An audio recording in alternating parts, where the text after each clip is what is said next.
The History of Philosophy, Modern Philosophy, Kant to the Present. Lecture 8. Good evening, ladies and gentlemen. Tonight we're going to pick up and conclude our discussion of pragmatism that we discussed last week. I hope to finish it this evening and prior to the break, and then after the break look at a closely allied but somewhat distinct movement known as logical positivism. Now, you recall where we are in regard to pragmatism. I'll give you a brief summary in highlight form of the kind of points we've made so far. Pragmatists have rejected the Aristotelian and objectivist view of the relationship between consciousness and existence. They've rejected the idea that there's an existence out there, a consciousness in here, and the function of consciousness is to perceive existence. They've rejected the primacy of existence, in other words, and instead developed the Kantian primacy of consciousness in a voluntaristic way. The mind, they say, I'm here just summarizing what we've covered last week, is not a spectator, not a faculty whose function it is to look out and study the nature of the world, but a metaphysically creative faculty which produces or processes or creates reality by means of the interpretations and conceptual schemes that it uses. Moreover, the mind, they say, is inherently a practical, action-oriented faculty, which by its nature is concerned only to produce plans of action. And that, as you know, is the pragmatist definition of an idea. An idea is a plan of action. The mind wants to produce plans of action in order to enable us to escape from troubling, frustrating, difficult situations. If the plan it produces works in a particular case, then that plan is true in that case. If it isn't, then the idea that that plan represents is false. The truth of an idea is simply its successful consequences, its successful functioning in resolving the initial problem, the tension and so on that gave rise to the need for a plan of action. Falsehood, on the other hand, is the failure of an idea, its impracticality, its inability to guide us successfully. Consequently, there's no such thing as an absolute truth. What works today may not work tomorrow. There's no such thing as facts out there which we're trying to know.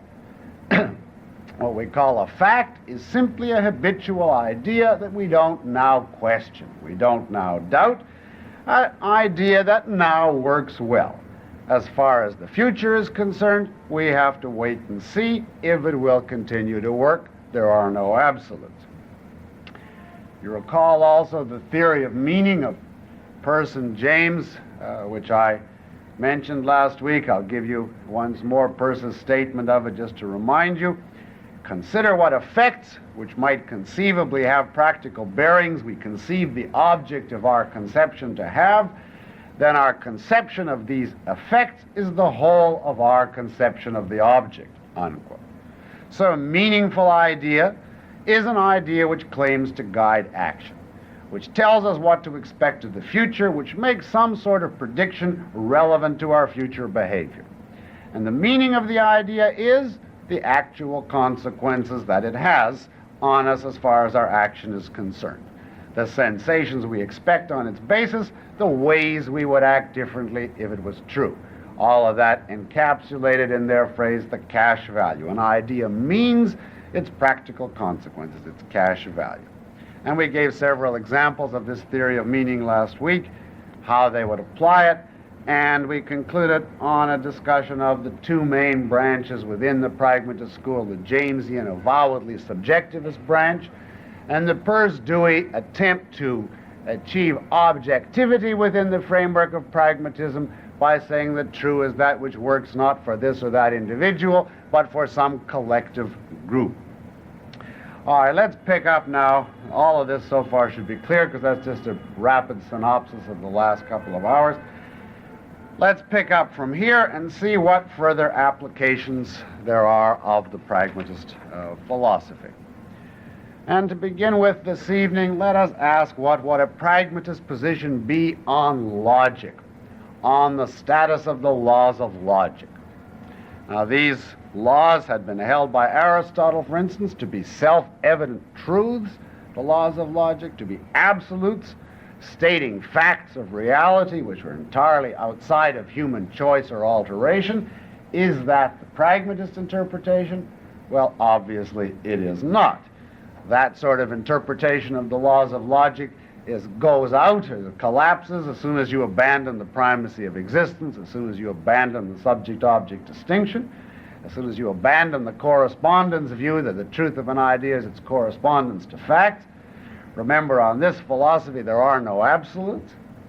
Mind is an evolving mechanism, and all of its contents accordingly must evolve. And that must be true then of the laws of logic, like everything else. So the laws of logic, according to the pragmatists, are not sacrosanct. They are not immutable. One of their favorite terms for them is they are progressive. They are man-made. It may be the case that a certain law of logic works today to resolve the difficulties we're in, but tomorrow stops working. Well then, at and when the point when it stops working, we will have to institute a change in logic. In other words, on logic as on everything else, we have to be pragmatic. We have to wait and see by process of trial and error which laws of logic are most fruitful, which are not. As they like to put this point, logic is a tool, an instrument that human beings use in inquiry, like a saw or a hammer that we use in building, you see, but this is a different type of tool. But it's like a saw and a hammer in this respect.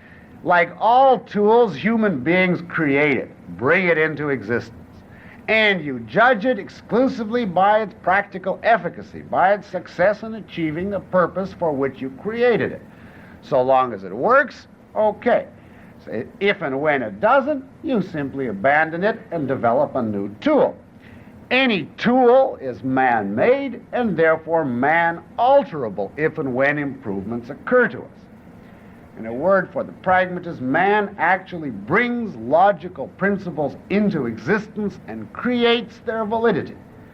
He doesn't identify or discover their antecedent validity. It's not as though the laws of logic are facts independent of us, which man simply discovers.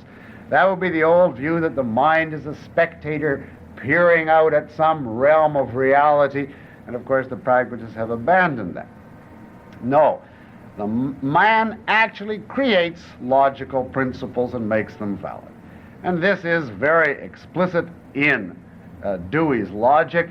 The introduction of that book, Dewey's Logic, The Theory of Inquiry, is actually comparatively intelligible for a book by Dewey. And if you want to read anything on pragmatism, I might recommend that to you. Here's a paragraph from Dewey's Logic on this point.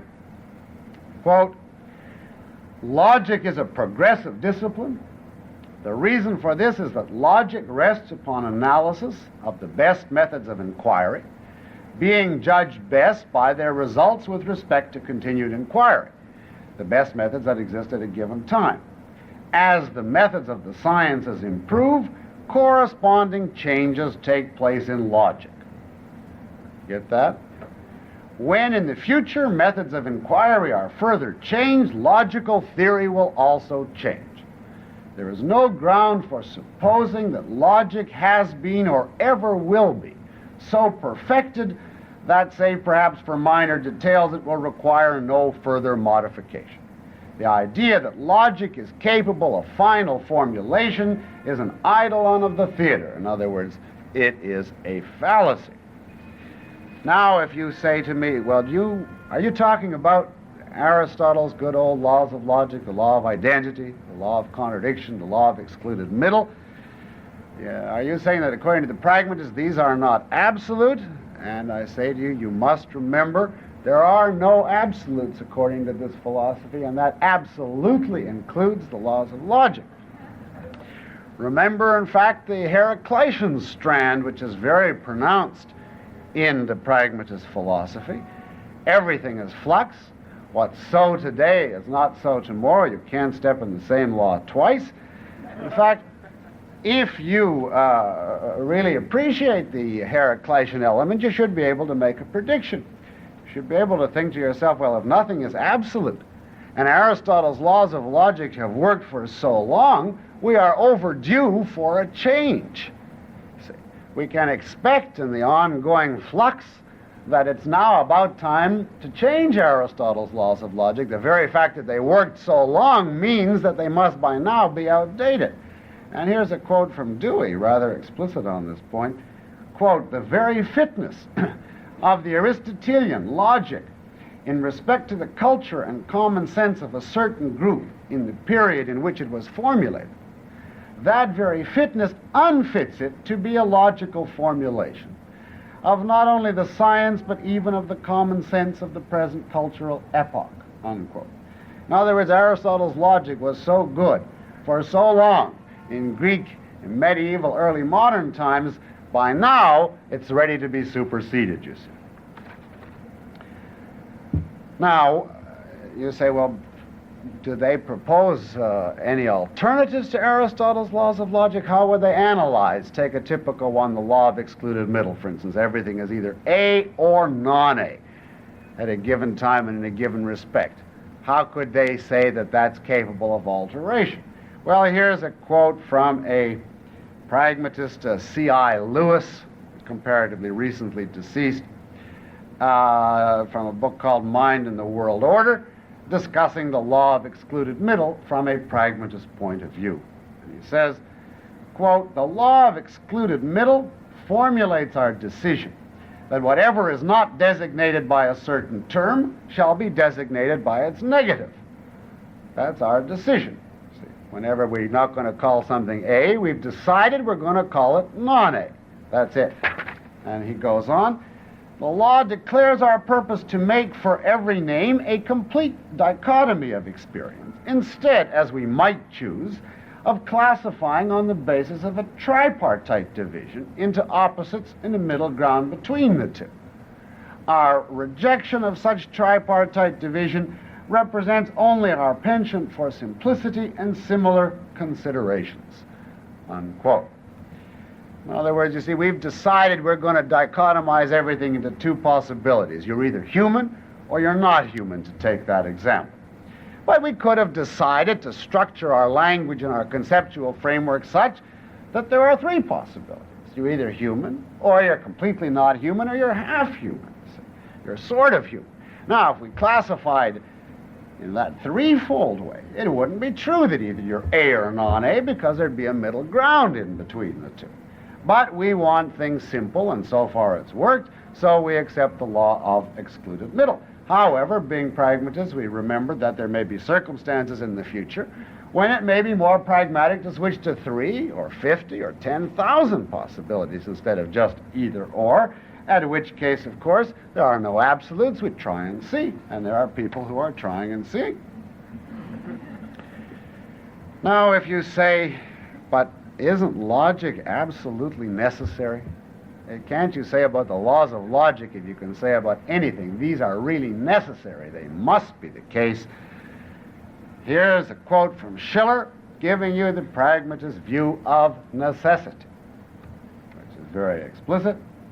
Quote, "The necessity of a postulate is simply an indication of our need. We want it, and so must have it as a means to our ends. Thus its necessity is that of intelligent purpose of volition, not of psychical and still less of physical mechanism." And here's another good quote from him.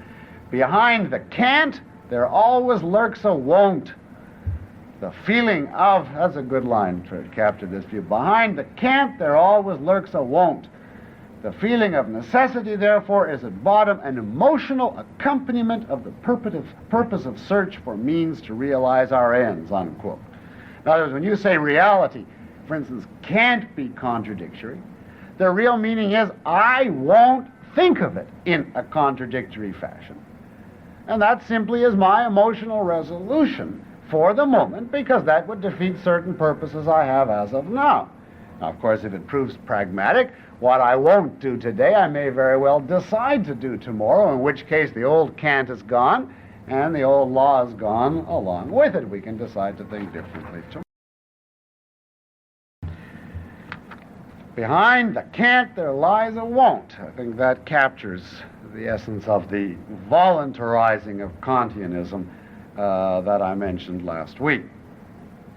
Now, before we leave the topic of logic, I can't resist pointing out to you the rampant, extreme subjectivism that is implicit in this pragmatist view. Consider the following.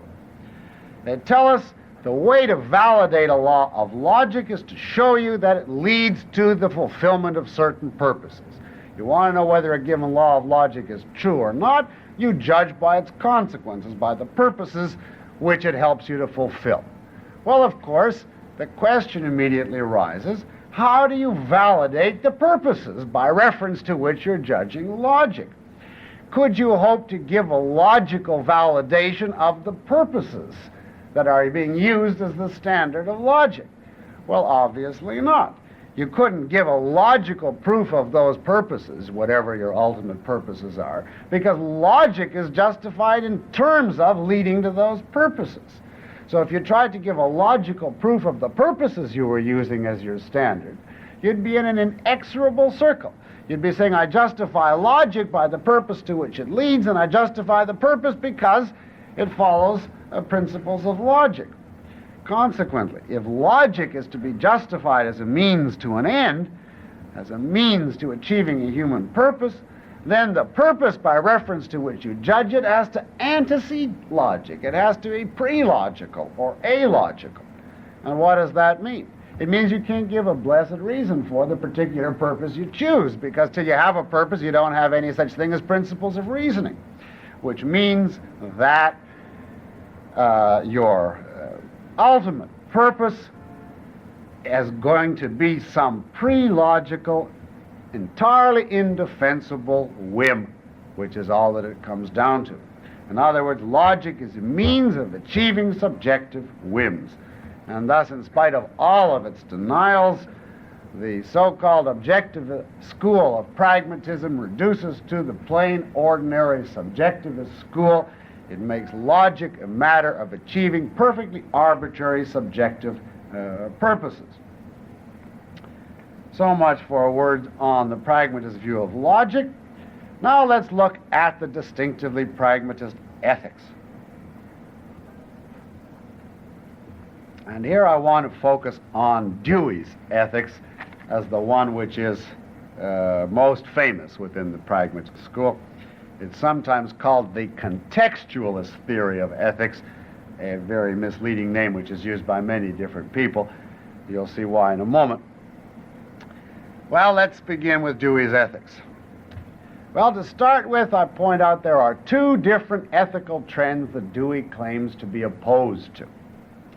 On the one hand, you may or may not be surprised to know, he claims to be opposed to subjectivism in ethics.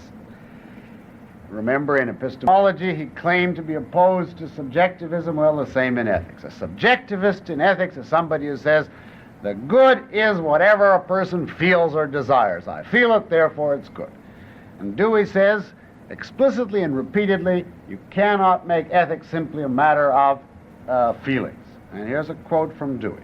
Quote, the fact that something is desired only raises the question of its desirability. It does not settle it.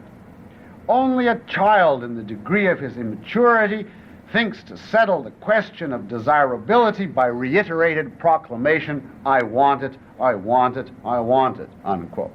Well, that sounds pretty good so far. You see, he's vehemently anti-subjectivist. The fact that you say, I want it, I want it, I want it, doesn't yet show that it's good. So that's one trend he claims to be very opposed to. Secondly, he claims to be very opposed to any form of philosophic rationalism. Of course, the pragmatists are empiricists, and in ethics, philosophic rationalism amounts to the view that there are moral principles which you can reach by intuition or revelation from God or some sort of non-empirical mystical means. And Dewey is very often good on denouncing these supernatural mystical codes of ethics. He denounces them frequently on the grounds that they can't be practiced here on earth, that they're divorced from life. He frequently has many good things to say in opposition to the mind-body opposition in ethics. He's opposed to those who denounce matter and action and exalt unattainable ideals. We must, he says, pursue only attainable ideals. We must integrate values and facts, science and ethics, and not give up ethics to the mystics. That's, in effect, his big claim to fame in ethics, is to show how we are able to apply science to ethics, to show how we can have a scientific ethics, how we can use science to solve ethical problems. Now, as you would know, this claim from Dewey came as a big surprise to the philosophic world when it was put forth, because the legacy of Hume had been, you cannot possibly establish a scientific ethics, because a scientific ethics would have to be an ethics based on experience, and experience gives you only what is. It doesn't tell you what ought to be. It gives you, at this point, only facts, not values. So how are you going to ever establish a scientific ethics which doesn't appeal to supernaturalistic phenomena and also isn't subjectivistic? Well, that's what Dewey claims he's going to do, and that pragmatism has given us the key to be able to resolve this problem. He's going to give us a scientific code of values to enable us to achieve our practical purposes in life here on Earth, and he's not going to be supernaturalistic and not subjective. Well, you should be intrigued now to want to know, how does he do it? Well, in a general way, but it gets more complicated. In a general way, you understand we apply the overall pragmatist approach. Just as the true is that which works, so the good or the right is that which works. Remember James's statement that we mentioned last time? The true is only the expedient in the way of our thinking. Well, the right is only the expedient in the way of our behavior. So in a broad way, we can say that for pragmatism, the good is that which works, that which, when acted upon, solves our problem of the time, produces desirable consequences. Now you want to know, where does science come in? How does science come in here? Because the whole claim to fame of this approach is to show the role of science. Well, let's take first a schematic, abstract example. You are in a conflict between two courses of action, A and B, and you can't decide which to do. Now, the plain ordinary subjectivist will come up to you and say, do whatever you feel like. You feel like doing A, do A. You don't feel like doing A, don't do A. What's right for you is whatever you feel. Dewey says absolutely no. This is where we now appeal to science. We're confronted with a dilemma. Are we going to take A or are we going to take B? Well, you say, what is science going to tell you? Well, we have to find the appropriate scientist who studies this particular realm, but in a broad way, scientists study causal laws. They tell us the causes that are going to be required to get A or B, and they tell us the effects of achieving A or B. Science can tell us the means to achieve an end, and it can tell us the consequences. Well, what we do then is go to the appropriate scientist, and we ask him, what would be required to get A? What would be required to get B? In other words, what actions would I have to take as a matter of sheer fact to get them? And what are going to be the consequences? If I take A, what will happen to me? If I take B, what will happen to me? In other words, I determine from the appropriate scientist the means required to achieve these alternative desires and the actual consequences they'll produce. And then what? Now we've got all that information. Let us say the scientist has told us exhaustively, to get A you have to do so-and-so, and this is what will happen if you do it, and to get B you have to do so-and-so, and this is what will happen if you do it. And then what do? How do you decide? Well, says Dewey, you do at that point what you want to do. But, he says, but this is not a mere whim. Now, this is an intelligent wanting, an intelligent desiring. To be sure, your feelings are still the final court of appeal, but you don't, you see, act on what you feel just as such. You only act on what you feel after you have given intelligent scientific investigation to the means and the consequences of getting what you want. And I quote from Dewey, quote, values, to sum up, may be connected inherently with liking, and yet not with every liking, but only with those that judgment has approved, after examination of the relation upon which the object liked depends. A casual liking, a subjective liking, you see, is one that happens without knowledge of how it occurs nor to what effect, unquote. In other words, values are in effect the enjoyments which are the consequences of intelligent choice. Now you say, isn't something missing from this count of ethics?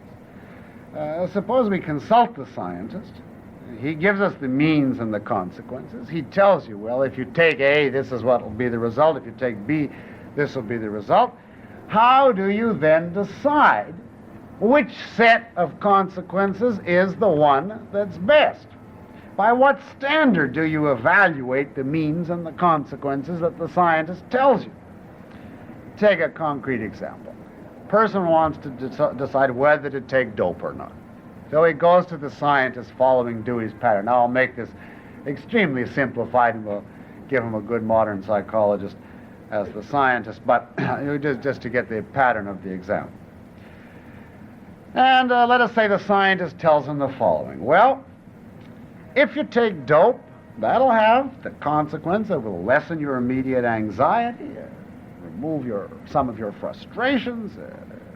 You'll find you'll be in harmony with your particular social group, etc. Those are all factual descriptions of what will happen, let us say. But on the other hand, if you take dope, you may deteriorate physically. It has harmful consequences. You happen to be poor, you'll have terrible problems purchasing it if you get addicted, etc. On the other hand, if you don't take dope, the scientist tells us, to make it short, you may be healthy and wealthy. But on the other hand, your frustration may increase and your anxiety may increase and your animosity to people and so on. Now, the scientist, having given you that set of consequences, leaves the room. He's done his job. And it's up to you to decide. Now, obviously, you need some standard to decide how to weigh these particular consequences, or which set is desirable and which is not. Do the pragmatists give you a standard? And the answer to this question is clear-cut: no. The pragmatists will not set any ethical standard at all. And this they do as a matter of principle. Or this they don't do as a matter of principle. Because any ethical standard would be an absolute. And of course there are no absolutes. So there is no such thing as some ultimate value or moral principle or moral standard by reference to which you judge the consequences of the action in any particular case. I've heard pragmatists, if you ask a pragmatist, well, shouldn't you, for instance, shouldn't your ultimate standard be your own happiness? I've heard pragmatists say, no, you can't say that you should live for your own happiness as an absolute, because, among other things, that's egoism. And of course, they wouldn't subscribe to egoism. Well, you say, should you say as your standard what the utilitarian said, the greatest happiness of the greatest number, make everybody happy? Is that the standard? And the pragmatists say, no.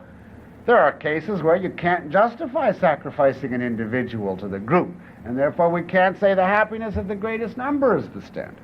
Well, what about life? Oh, no, they say there are cases where suicide is justified, etc. In other words, any standard, past or present, that anybody has put forth, the pragmatists say there will always be exceptions to it. There are no absolutes.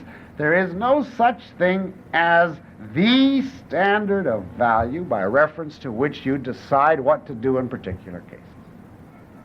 Well, you say, how then do I decide? I'm given all this information by the scientists, and what am I supposed to do with it? By reference to what code of values do I decide?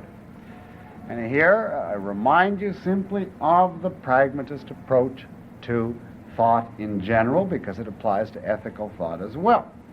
Remember, all questions, all doubting, all thinking arise in a specific, concrete, practical situation.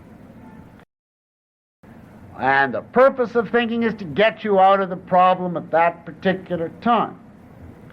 Now, no one, says the pragmatist, and I've heard them say this repeatedly, no one in real life ever sits down and doubts wholesale, across the board, all of his values at any one moment. That would be simply senseless, they say. If someone comes up to us and says, I doubt all my values, we can't do anything for him. Because as Hume proved among many others, and they agree with this completely, there's no such thing as a wholesale justification of a code of values from scratch. Hume proved that that can't be done, and the pragmatists agree with that completely. But their point is, it isn't necessary. We don't need to develop a whole code of values from scratch. We don't need a philosophic system of values derived from some fundamental value and all of it validated by logical means and so on. Ethical questions, say the pragmatists, arise in concrete situations. And in any particular situation, you already have a great many values that you don't happen to doubt in that particular situation. Nobody doubts everything all at the same instant, see. So at any given time, there's lots of values, judgments that you hold that you don't happen to doubt. Well, and it's very simple, says the pragmatist.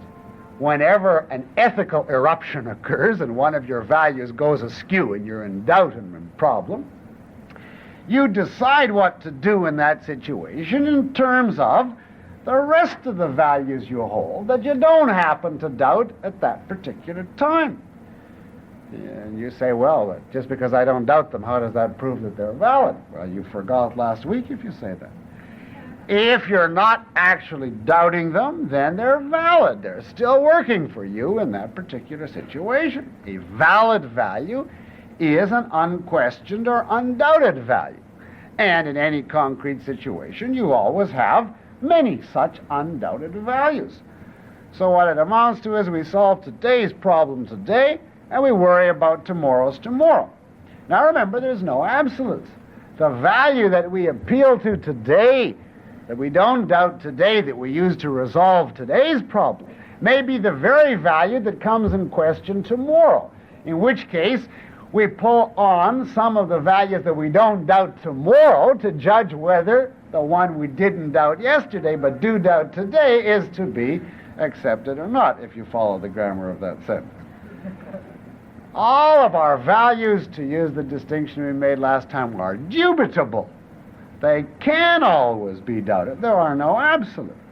But at any given time, we only actually doubt the particular ones that cause trouble in that particular situation.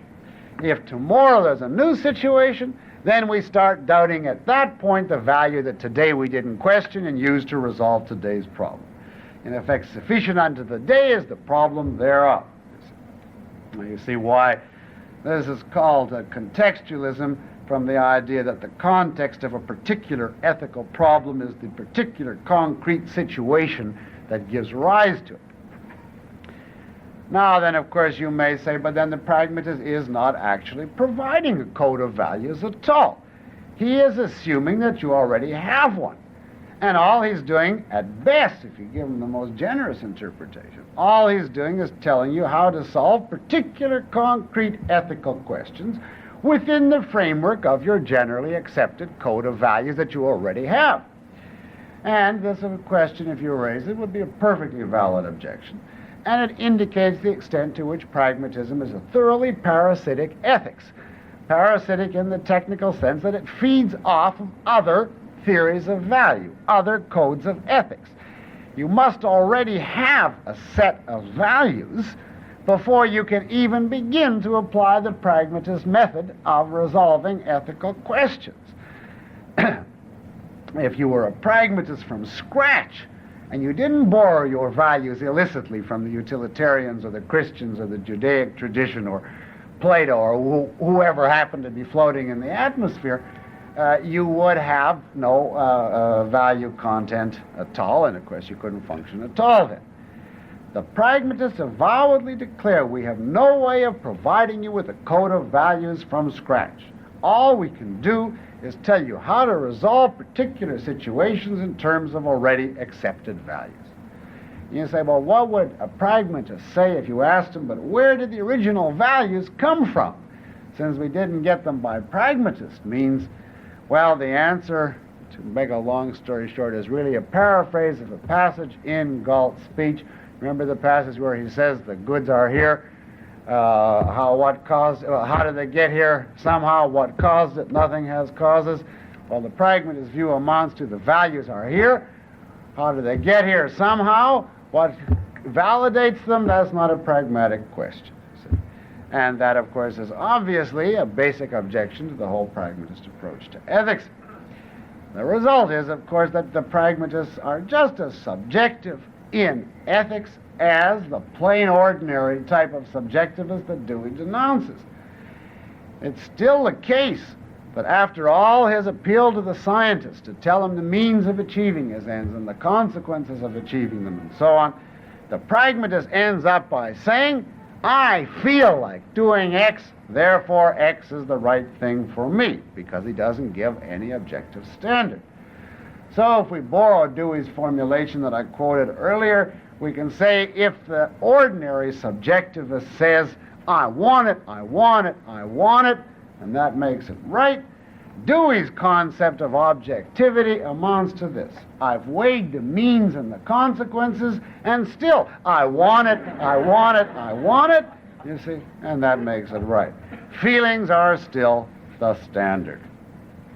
So we have as much subjectivism in ethics as in logic and in every other aspect of this philosophy. Now, just one last point on the ethics. They really mean the fact that there are no ethical absolutes. There is no knowledge for certain in ethics any more than there is knowledge for certain in any other field. You have to try and see. You have to experiment. You have to see what works. You have to give up the idea of unyielding, unswerving loyalty to moral principles. And Dewey is very explicit about this. I'd like to read you one last passage from Dewey describing what men would be like if they followed his ethics. And I think this passage speaks for itself and requires no further comment. Quote, men, instead of being proud of accepting and asserting beliefs and principles on the ground of loyalty, will be as ashamed of that procedure as they would now be to confess their assent to a scientific theory out of reverence for Newton or Helmholtz or whomever without regard to evidence. Now listen to the next paragraph. Quote, if one stops to consider the matter, is there not something strange in the fact that men should consider loyalty to laws, principles, standards, ideals to be an inherent virtue, accounted unto them for righteousness? It is as if they were making up for some secret sense of weakness by rigidity and intensity of insistent attachment. A moral law, just like a law in physics, is not something to swear by and stick to at all hazards. Unquote. Now that certainly is, no comment could be made. I mean, that speaks for itself. Now let's look very briefly in a few sentences at the pragmatist's approach to political philosophy. In general, pragmatists are uninterested in the questions that were the central concern of traditional political philosophy. Traditionally, political philosophers were concerned to describe what the ideal state would be, what are the general principles governing the relationship between the individual and the state, what should be the proper functions of government, and so on. Those were considered the general theoretical issues that a political philosopher was probably supposed to be concerned with, and we had one system of another of political philosophy trying to give and defend varying answers to them. The pragmatists are, insofar as they're pragmatists, uninterested in this type of approach to political questions. They regard this as too theoretical, too abstract, not pragmatic. Remember, above all, we are to be concerned in our thinking with concrete situations. Consequently, when we think in politics, the question that should be of paramount concern to us is what to do here and now given today's specific problems. It's irrelevant and beside the point to start thinking in broad, general, abstract political principles. And Dewey says that he is impatient with, quote, get this, the waste of mental energy due to conducting discussion of social affairs in terms of conceptual generalizations, unquote. You get that? It's a waste of mental energy to discuss social affairs in terms of conceptual generalizations. Well, what should you discuss them in terms of then? Well, he wants us to focus on, quote, those specific inquiries into a multitude of specific structures and interactions, unquote. Which, roughly speaking, translates back to the point that thinking is a disease. Remember the dis-ease? And in some specific situation, something goes wrong, we then worry about what to do in that particular situation and how to tamper with the situation in order to reestablish some sort of equilibrium. In other words, political thought functions like all other thought, and the pragmatists are concrete bound on principle.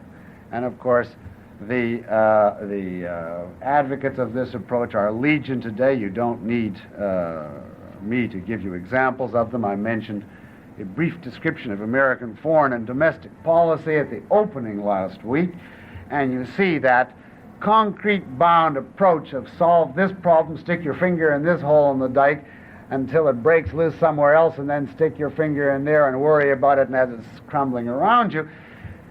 It's not pragmatic to go into abstract principles. There are no principles. There are no absolutes. We solve today's problem today and worry about tomorrow's tomorrow. That is the pragmatist approach to politics.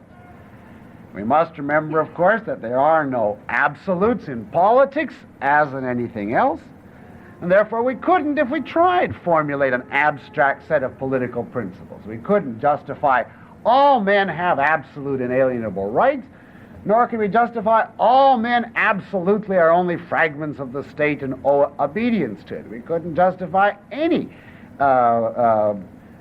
abstract political principle. We have to try each new idea that someone gets out and see if it works or not.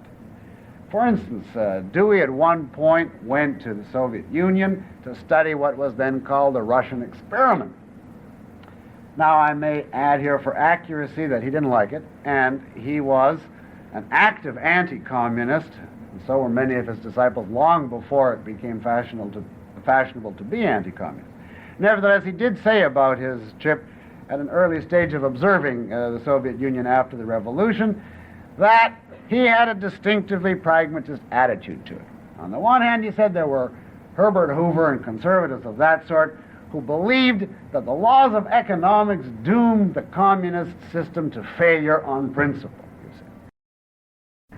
On the other extreme, there were the Marxists, the communists, who claimed that the laws of the dialectic process guaranteed that it would be a success. Now, he said, as a pragmatist, I differ from both. Both of these two schools are absolutists. They both think we know the truth, the principles operating, and therefore we can predict what will happen. Whereas, as a pragmatist, I characteristically, he says, have an open mind. I watch and see with great interest. You have to try and see what the outcome will be, and in advance, it's undetermined.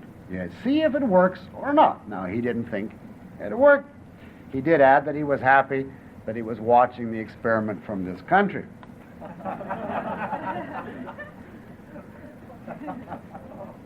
When pragmatists do advocate political views of their own, because they have no principles, you cannot get anything too coherent out of them, but the typical pragmatist on the street would be an advocate of a mixed economy. That's the type of system that would fit best with pragmatism politically. Since they have no basic principles in politics as in any place else, there's no absolute right or wrong political system. They would par excellence be the type that prides itself on being called moderate, as opposed to the extremists, you see, who attach themselves rigidly to fixed absolutes and say all men have absolute rights or whatever the system happens to be. Particularly today, pragmatists would tend to be advocates of the mixed economy because In politics as in ethics, they are parasitic. They feed off the prevailing value code. They adopt and absorb, as they're being brought up, the values that are presently extant in the culture. And since the prevailing values in America today are a mixture of pro-freedom and pro-collectivism, this is what is present in the mind of the typical pragmatist. When he consults his unquestioned values in any given moment, he finds a whole melange mixed of part pro-freedom and part pro-collectivist values, and therefore he will oppose absolute individual rights or absolute totalitarianism. There is, I may say, a pronounced slant to the left in pragmatists. As the country moves further to the left in general, the pragmatists are carried along. The ones I know, I may say, normally call themselves advocates of democracy, but they are extraordinarily vague as to what they mean by democracy. I've heard democracy by pragmatists characterized as a system which fosters, mind you, this as a political definition, a system which fosters growth, creativity, shared experience, and equality of opportunity. Now, you go and figure what political system would implement that. The one thing you can know for sure is that there'll be a pronounced collectivist bias, and that will be dictated by their epistemology. If adherence to society is the standard of the true, then society and its welfare will also be the standard of the good implicitly. So there's a strong anti-capitalist streak, a kind of woozy socialism which is characteristic of most pragmatists, but it is woozy. One commentator that I've read on Pragmatism Sympathetic said that they are vague on principle because they don't want to commit themselves to some absolute, you see. They would give just a very generalized sketch, and then in particular cases we try and see whether it works or not. In other words, in politics it has no more cause-specific principles than in ethics. Now, I won't say anything this evening about the pragmatists' views in education. I had intended to, but since the brochure has come out, the Objectivist has been filled with articles discussing that, and I think on the basis of the material that we've covered here. If you read Beatrice Hessen's article on the Montessori method and Ayn Rand's article on the Comperchicos, you will be able to see without any difficulty the application of the pragmatist views to education. I want to conclude our discussion of pragmatism this evening by summarizing simply a few of the basic criticisms that could be made of the pragmatist approach. Now, these criticisms are legion, and I confine myself to just a few to give you an indication of what sort of problems are inherent in the pragmatist approach. The most basic criticism you can make of pragmatism is, of course, on the metaphysical level. Pragmatism is a version of the primacy of consciousness and is therefore, of course, vulnerable to all of the criticisms implicit in any form of the primacy of consciousness. I presume you are to some extent familiar with that point, and I will be discussing that in the lecture on objectivism, so I'll postpone a further discussion of that until then. You can see the primacy of consciousness very clearly if you just take the pragmatist formulation that the true is that which works. And what do we mean by works? Achieves certain purposes. And who holds purposes? A conscious being. So the true is that which satisfies the purposes of a consciousness.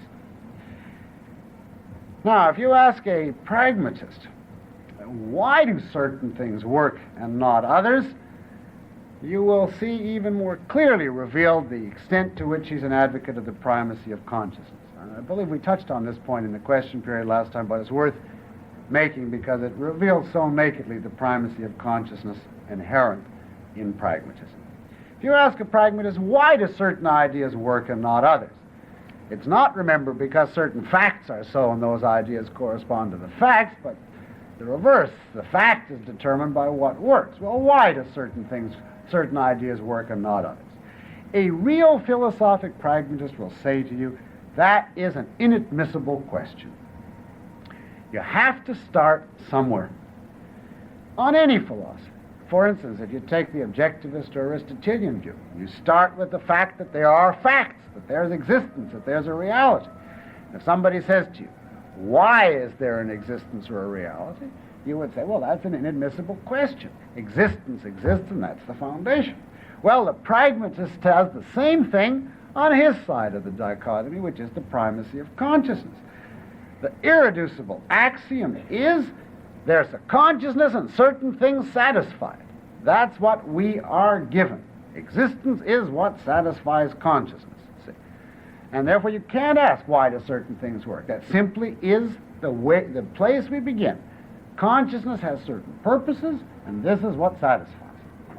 And I think that illustrates vividly the primacy of consciousness inherent in pragmatism.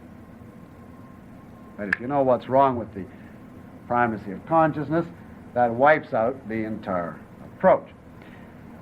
Another point I would make, just here as a brief reminder, it is not sufficient to argue against a philosophy. You must show what's wrong with the arguments which lead to it. So that it is very important, if you want to refute pragmatism, to answer the kind of arguments which I indicated last week, which claim to lead to it. Now, one source of these is, of course, Immanuel Kant, and his view, along with Hume, that you can't get necessary truths on the basis of experience. If you could answer that, then, of course, you would wipe out the Kantian basis, and since that Kantian premise is crucial to Kant, you'd wipe out that means. I've given you an indication of the objectivist way of answering that. The other thing, though, I point out to you is you should be able to answer the point that derives from the Descartes argument. You remember that argument that derives from Cartesian doubt?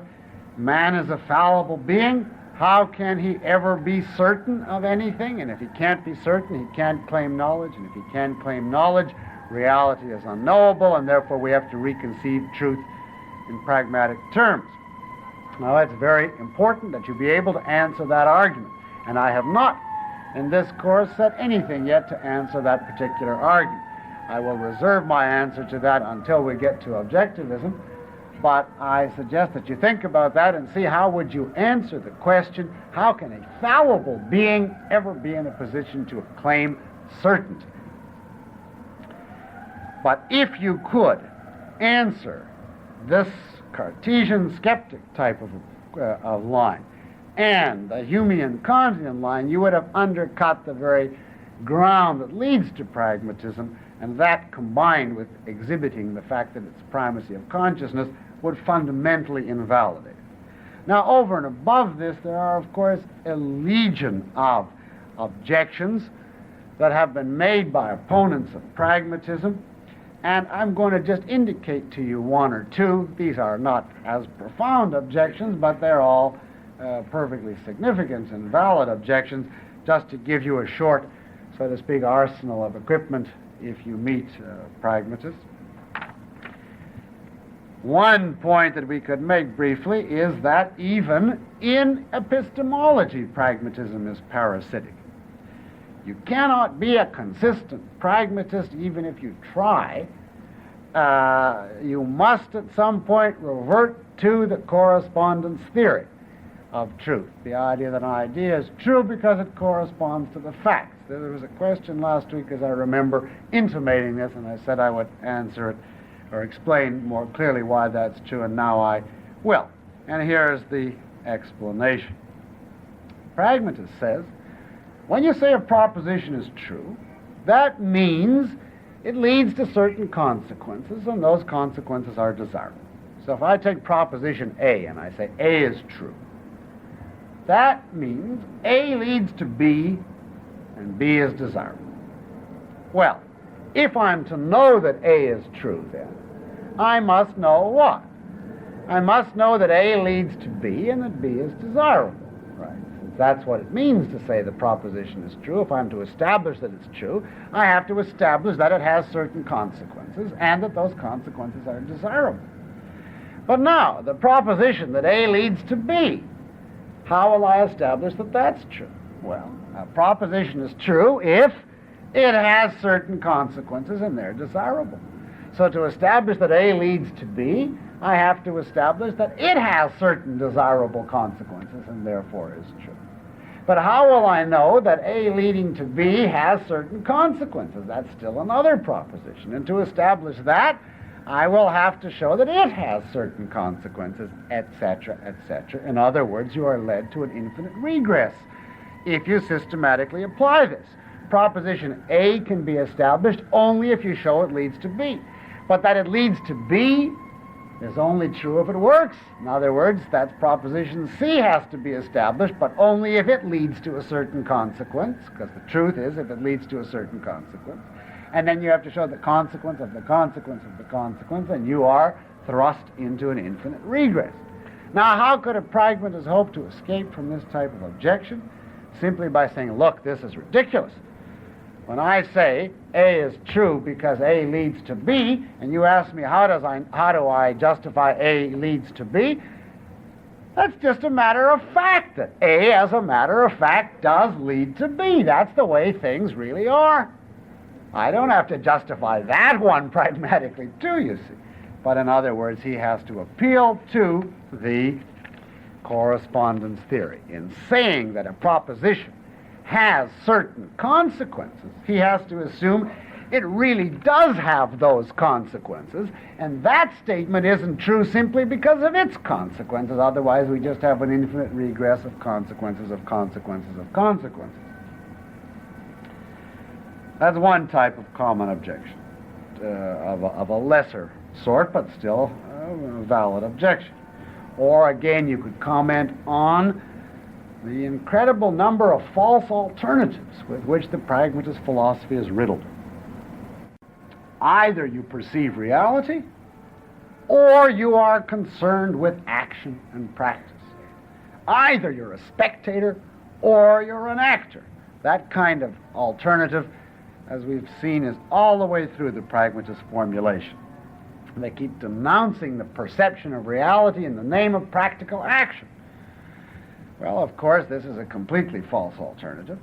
It's true that thought is ultimately for the sake of action, but successful action is possible only, to use their term, on the basis of spectating, only on the basis of perceiving reality. It's a nonsensical false alternative to say either you're going to believe you should perceive reality or you should be concerned with practical results. And in this sense, the famous historical figure who said, I came, I saw, I conquered, had the order just right, because you have to see first and then you can conquer, you see. Or, again, is another type of objection to the theory of meaning. Consider the pragmatist theory of meaning, which says, the meaning of a proposition is the cash value, the consequences you deduce from it. The meaning is the consequences to which the proposition leads. Now just think of that formulation in your mind for a moment. A proposition means the consequences to which it leads. Well, that should surely suggest to you a grave, grave problem on the part of the advocates of that formulation. If the proposition had no meaning apart from its consequences, how could you get any consequences out of it? You can have consequences of a proposition only if it has some meaning apart from the consequences. If it didn't mean anything but its consequences, what would be the it from which you're getting the consequences? As soon as you introduce the idea of the consequences of a proposition, you're distinguishing between what the proposition says and the consequences that result from it. Peirce says, consider what effects the object of our conception has. Well, then he's obviously clearly distinguishing the object of our conception from its effects. And he has to know what the object is before he can determine the effects. If I walk up to a pragmatist and say, ish to triddle-de-toodle, what's the cash value? The obvious answer is, since it doesn't mean anything, you can't find any cash value. How would you find cash value? As apart from knowing what it means. But that means you have to know its meaning first to be in a position to arrive at any knowledge of its so-called cash value. So pragmatism on this point is simply an incoherent view. And to take one last point, while we're still on the meaning theory, not only is the theory abstractly incoherent and contradictory, but it leads to utterly bizarre consequences. You remember the point that the proposition means its consequences. So if you say, for instance, I believe in God, and the cash value of that is a certain emotional and action type experiences on your part, then believing in God means believing in those experiences. Well, I think I'll let Professor Blanchard, in an early work of his, The Nature of Thought, who has a good chapter on pragmatism, has a perfectly apt comment on this particular aspect of the theory of meaning, and I'll let him speak on this point. Quote, pragmatism tells me, for example, that to think of God in the sense in which people for many centuries have supposed they were thinking of him is impossible. What people are really thinking of when they think of God is certain later experiences of myself and the race. Now, Professor Blanchard goes on, it is certainly often difficult to say what one does mean by God, but of one thing I am perfectly clear. I do not mean by God a series of future experiences of myself and the race. Nor does it seem to me unduly assertive to say that I am in a better position to know about this than the person who questions it. To be sure, my meanings are sometimes so vague that another person could justly say to me, you really don't know what you mean. But where the reference is moderately definite, gross confusion is hardly possible. If, so far as I can tell, I am thinking of my maiden aunt, I should be pretty confident that someone else would be wrong if he told me that this very same thought was a reference to the Codex Sinaiticus, that's a historical manuscript. And I do not think it would be much more plausible to tell St. Thomas Aquinas, when he thought of God as existent but uncreated, that what he meant, though he did not know it, was a series of racial experiences that had not yet occurred. He took pains to be clear as to what he meant by God. He certainly knew what he meant by future experiences. And to say that to the end of his life he was confusing one with the other seems to me absurd, unquote. Now, I think that comment is absolutely well taken, and it is certainly true that the pragmatist theory of meaning is simply absurd in its applications, and it tells you what you really can mean by what you say. Well, let us summarize our discussion of pragmatism. We, the pragmatists, make logic a function of subjective whims. If you recall the point from last week, it makes general principles literally unthinkable. Of course, it makes reality entirely subjective. And were the pragmatists consistent, it would make truth of any kind, even pragmatic truth, unknowable because of the infinite regress point. It denies facts, it denies the law of identity. Remember, reality is indeterminate prior to investigation. It obliterates the distinction between consciousness and existence. That's just a brief inventory of some of the high points. Now, if I ask you, if you accept that, if you really accept all that, what will be the result? Well, to borrow from the pragmatists, I think the best thing to say in conclusion is that it does not work. I think the most appropriate final comment to make about the pragmatists is that with all their emphasis on the practical, the expedient, on what works, the actual truth is pragmatism does not work, it is not practical, and it expedites nothing but self-destruction. Let's take our break here. We're turning now to a different movement in philosophy. The broadest name for it is the analyst movement. The analyst movement, A-N-A-L-Y-S-T. And it is now the dominant philosophy in the United States and Britain among professional philosophers. It is not as influential in continental Europe, as we'll see. It involves a whole new conception of the nature and function of philosophy. As you could guess from the name, it's the view that philosophy is essentially an activity of analysis. What that means we'll have to see when we get there. Now, for our purposes, I'm going to divide the discussion up into two parts, This evening I'm going to cover a group of analysts who were very influential in the decades from, about 1920-odd to 1940-odd. And this group from the 20s through the 40s was called logical positivists, or the logical positivists. Next week we will study the post-positivistic analysts, in other words, today's leading dominant figures and approaches in philosophy. And the ones today are in many ways a development from the logical positivists, though they differ from them in certain ways. But our subject this evening is logical positivism. And first, a word about the name logical positivism. The word positivism, as we know, was given by Auguste Comte to his philosophy. And one of the key meanings of positivism for him was that we have to abandon metaphysics, to give up metaphysics, which was just, if you remember, a primitive stage in the development of the so-called positive sciences. In other words, physics, chemistry, biology, etc. Now, the logical positivists agree entirely with Comte in holding that we must abolish metaphysics as a field.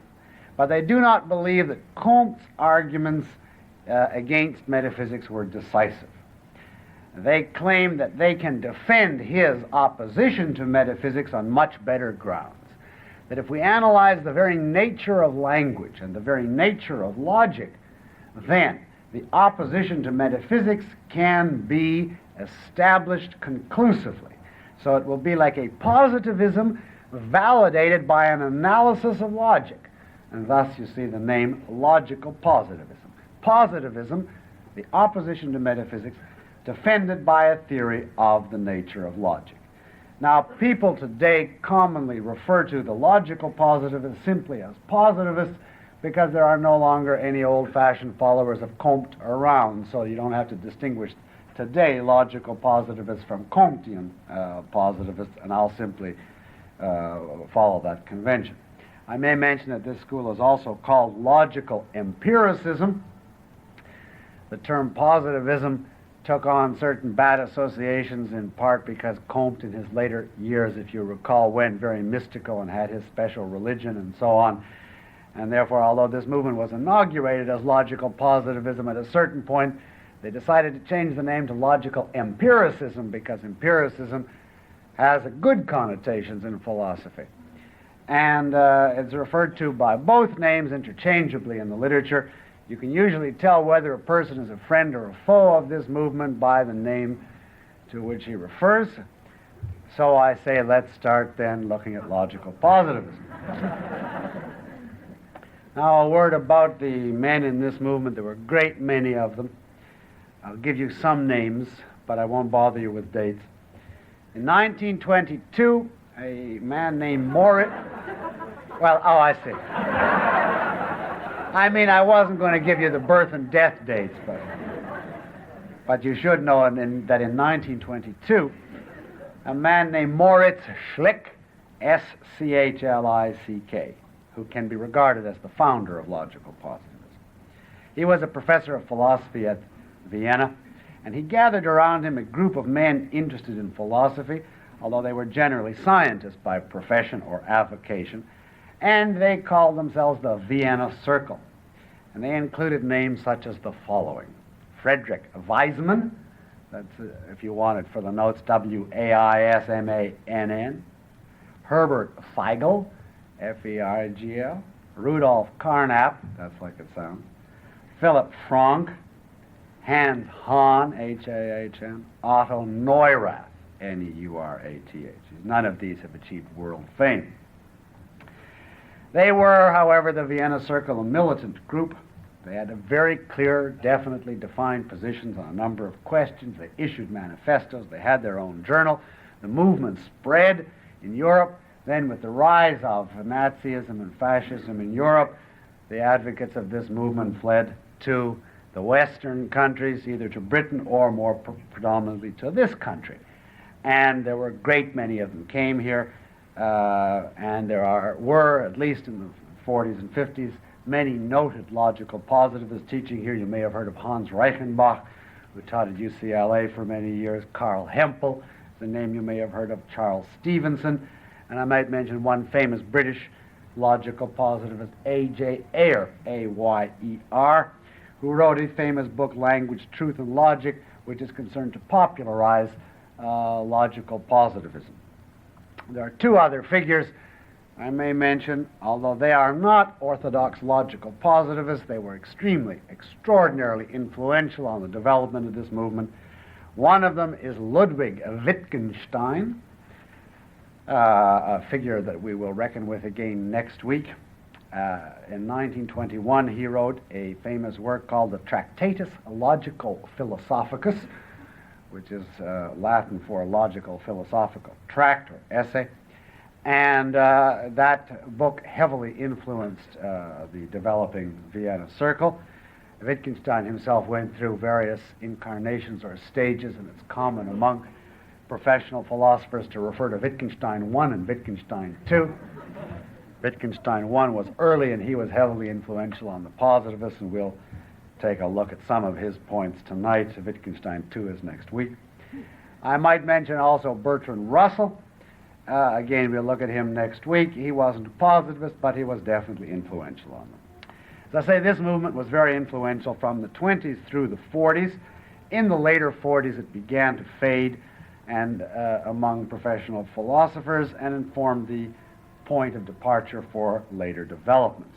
There are no new positivists being turned out by the graduate schools today. In this sense, it's now extinct as a movement, but some of the old ones survive, especially in the United States, and their influence, of course, is very profound on the contemporary analysts that we'll look at next week.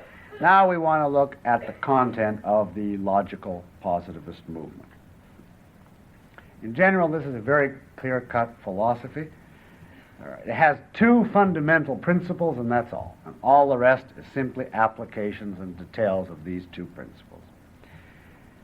These two principles are, one, the acceptance in full of the analytic-synthetic distinction with all of its implications, and secondly, a particular theory of meaning, which is called the verifiability theory of meaning.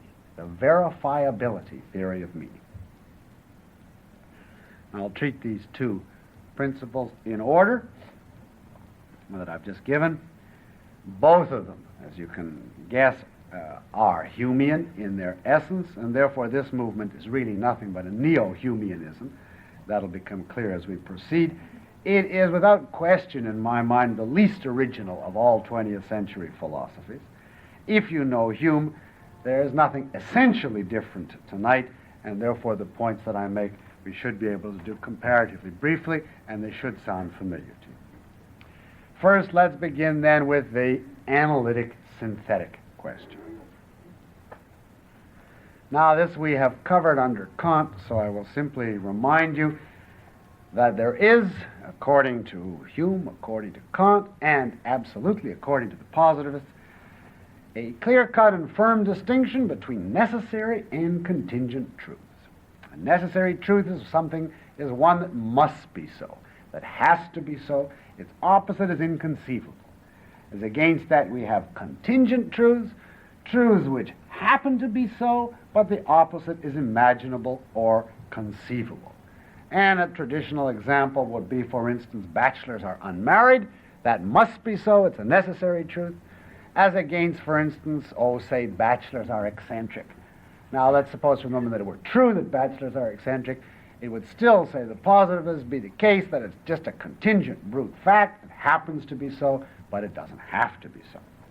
Well, we have the question then, contingent truths we can obviously learn from experience. How do we learn necessary truths on the basis of experience?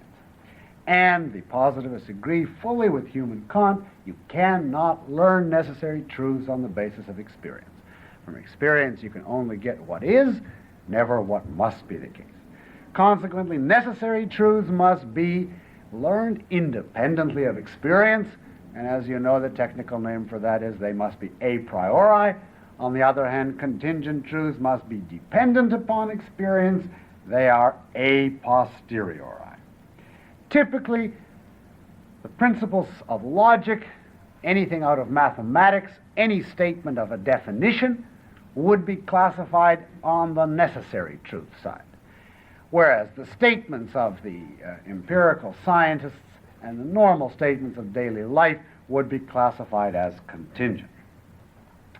Now, empiricists had always been bothered by necessary truths, because you can't learn them from experience, and yet we know them. And the question confronting many empiricists ever since Hume was, how can we be in a position to know, apart from experience, all sorts of truths about the world which are absolutely necessary? Well, if you recall, John Stuart Mill had tried to grapple with this problem. We indicated his solution briefly several weeks ago. He tried to say there's no problem because there really are no absolutely necessary truths. The truths we call absolutely necessary are merely contingent, Mill said, and highly probable. We've had so many cases where we counted up 2 and 2 and it came out 4 that our associative mechanism has given us the habitual expectation we're going to have 4 whenever we count up 2 and 2, and thus it seems to us inconceivable that there'd be an alternative, but really, of course, it's only highly probable, and maybe tomorrow 2 and 2 will come up to be 5. That was Mill's way of trying to grant Hume's point that we can't get necessary truths from experience, and nevertheless all knowledge comes from experience. Conclusion, there is no necessary truth. Now the positivists could not take this approach of John Stuart Mill. They said it's inconceivable for 2 and 2 ever to equal 5. You could never even imagine what it would be like for 2 and 2 to equal 5. 2 and 2 has to equal 4. Now I've sometimes, for instance, I had a student once who said he could imagine a case where 2 and 2 equaled 2, and therefore he subscribed to Mill's position. I asked him to explain. He said, well, suppose you have 2 lions and 2 lambs. You put the 2 together, pretty soon you have 2 fat lions. And that's supposed to be an example of 2 and 2 equaling 2, and therefore a refutation that 2 and 2 equals 4. Well, obviously this is not a refutation of 2 and 2 equals 4. The principle that 2 and 2 equals 4 does not tell you if you have 2 things and 2 things, they will go on in perpetuity remaining distinct. It simply tells you if and when you have 2 things and 2 things, so long as you do, you'll have 4 things, you see. In other words, 2 and 2 is 4 is really necessary. It's irrefutable by experience. It is invulnerable to any future alteration by experience. Well, how do we account for this type of knowledge? If you're an empiricist who believes that you can know facts about the world only from experience, and here are absolute necessary truths, we couldn't learn them by experience, how will we interpret them? Well, here the positivists simply took their lead from Hume. If you recall Hume's distinction between relations of ideas and matters of fact, they say the truths we call necessary are necessary simply because they are the results of our own human conventions. Our arbitrary linguistic conventions give rise to necessary truth. The reason that these truths are necessary, they say, is because we make them so. We decree that a word is to be used in a certain way, and once we lay down an arbitrary definition, that generates of necessity a certain truth. For instance, I'll perform one for you right in the process. I'll say a Trish I will arbitrarily define as a Coca-Cola bottle which loves Tchaikovsky. Well, I now can generate the necessary truth. All Trishes love Tchaikovsky. And that's got to be true. That's invulnerable. No experience will ever refute it because I've laid it down that I won't call a thing a Trish unless it likes Tchaikovsky, you see. Now, this is their idea. The reason that experience can never refute these necessary truths is that they don't say anything about experience. The reason facts of the world can't affect them is because they have no connection to facts of the world. They simply express the results of our arbitrary world usage. They're insulated from any possible problem in relation to the world because they're not about the world. Well, the positivists took this viewpoint, and they adopted Kant's terminology. They distinguished between the analytic and the synthetic proposition.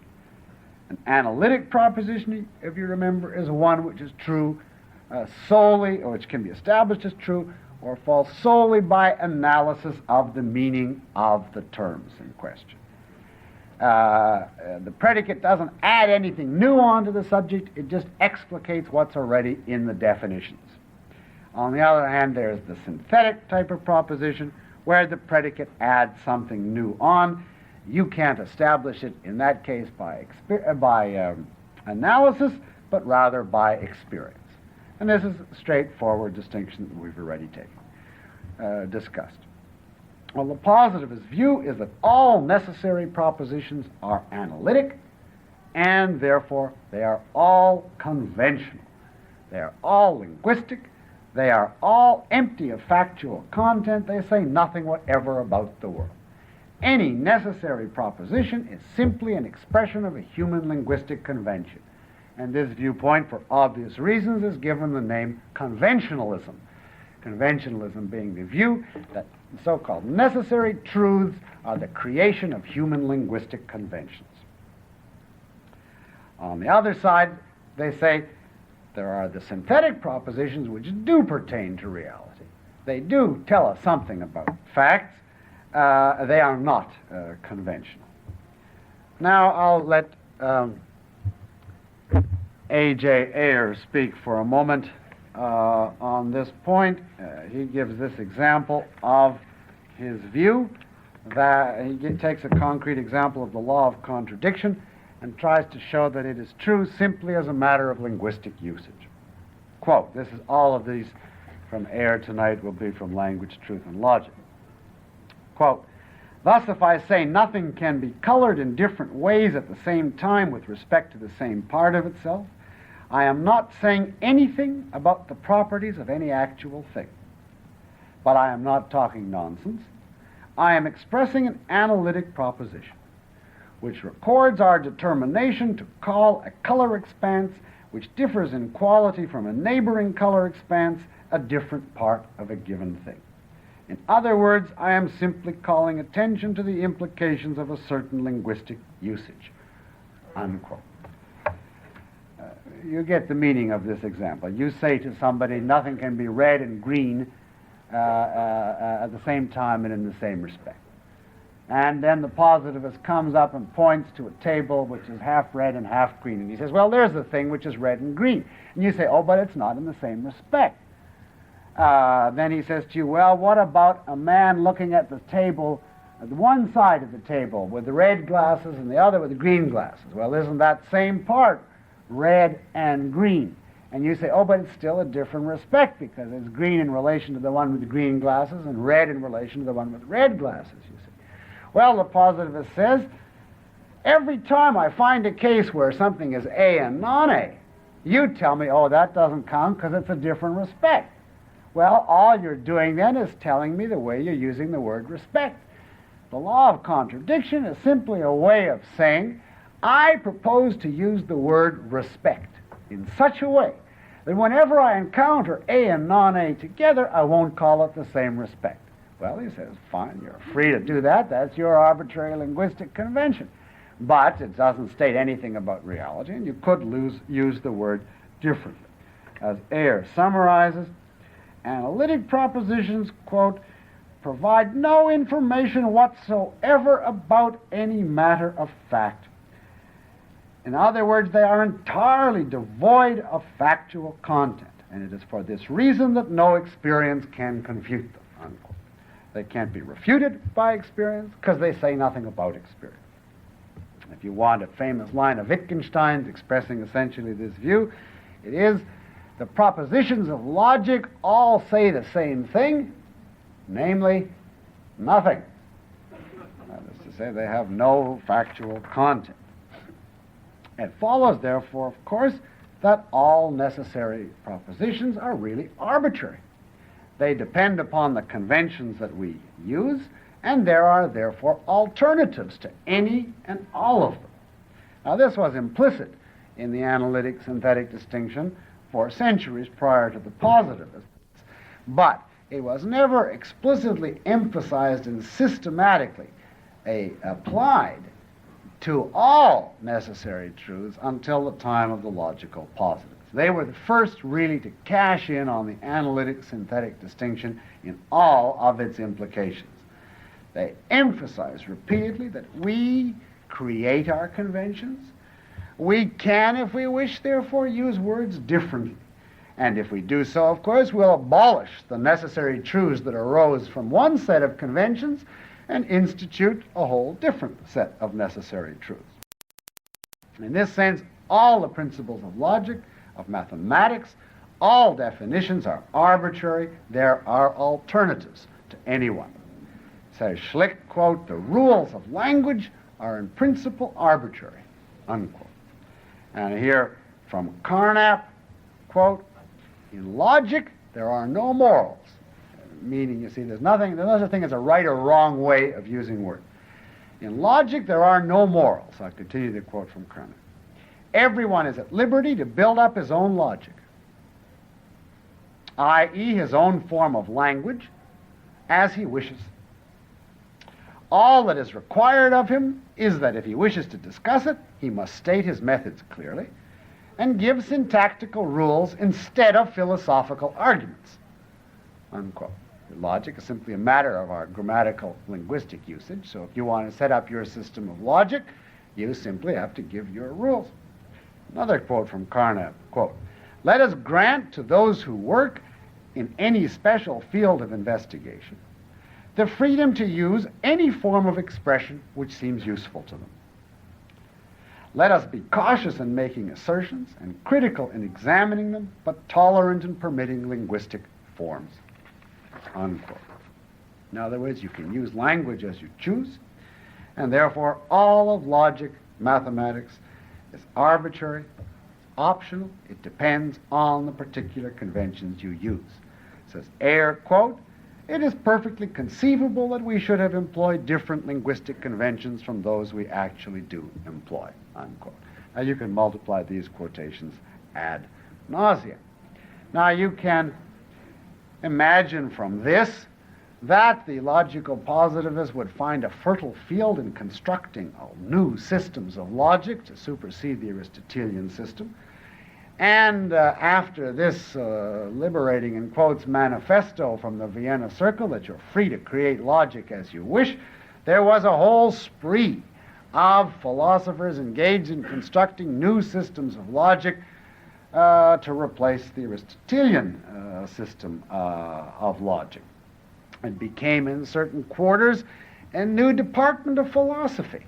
How to make up your own system of logic or learn somebody else's. And there's a whole bunch of competing ones and whole divisions of philosophy departments which simply teach you set after set of different theories of logic based on arbitrary assumptions and arbitrary definitions.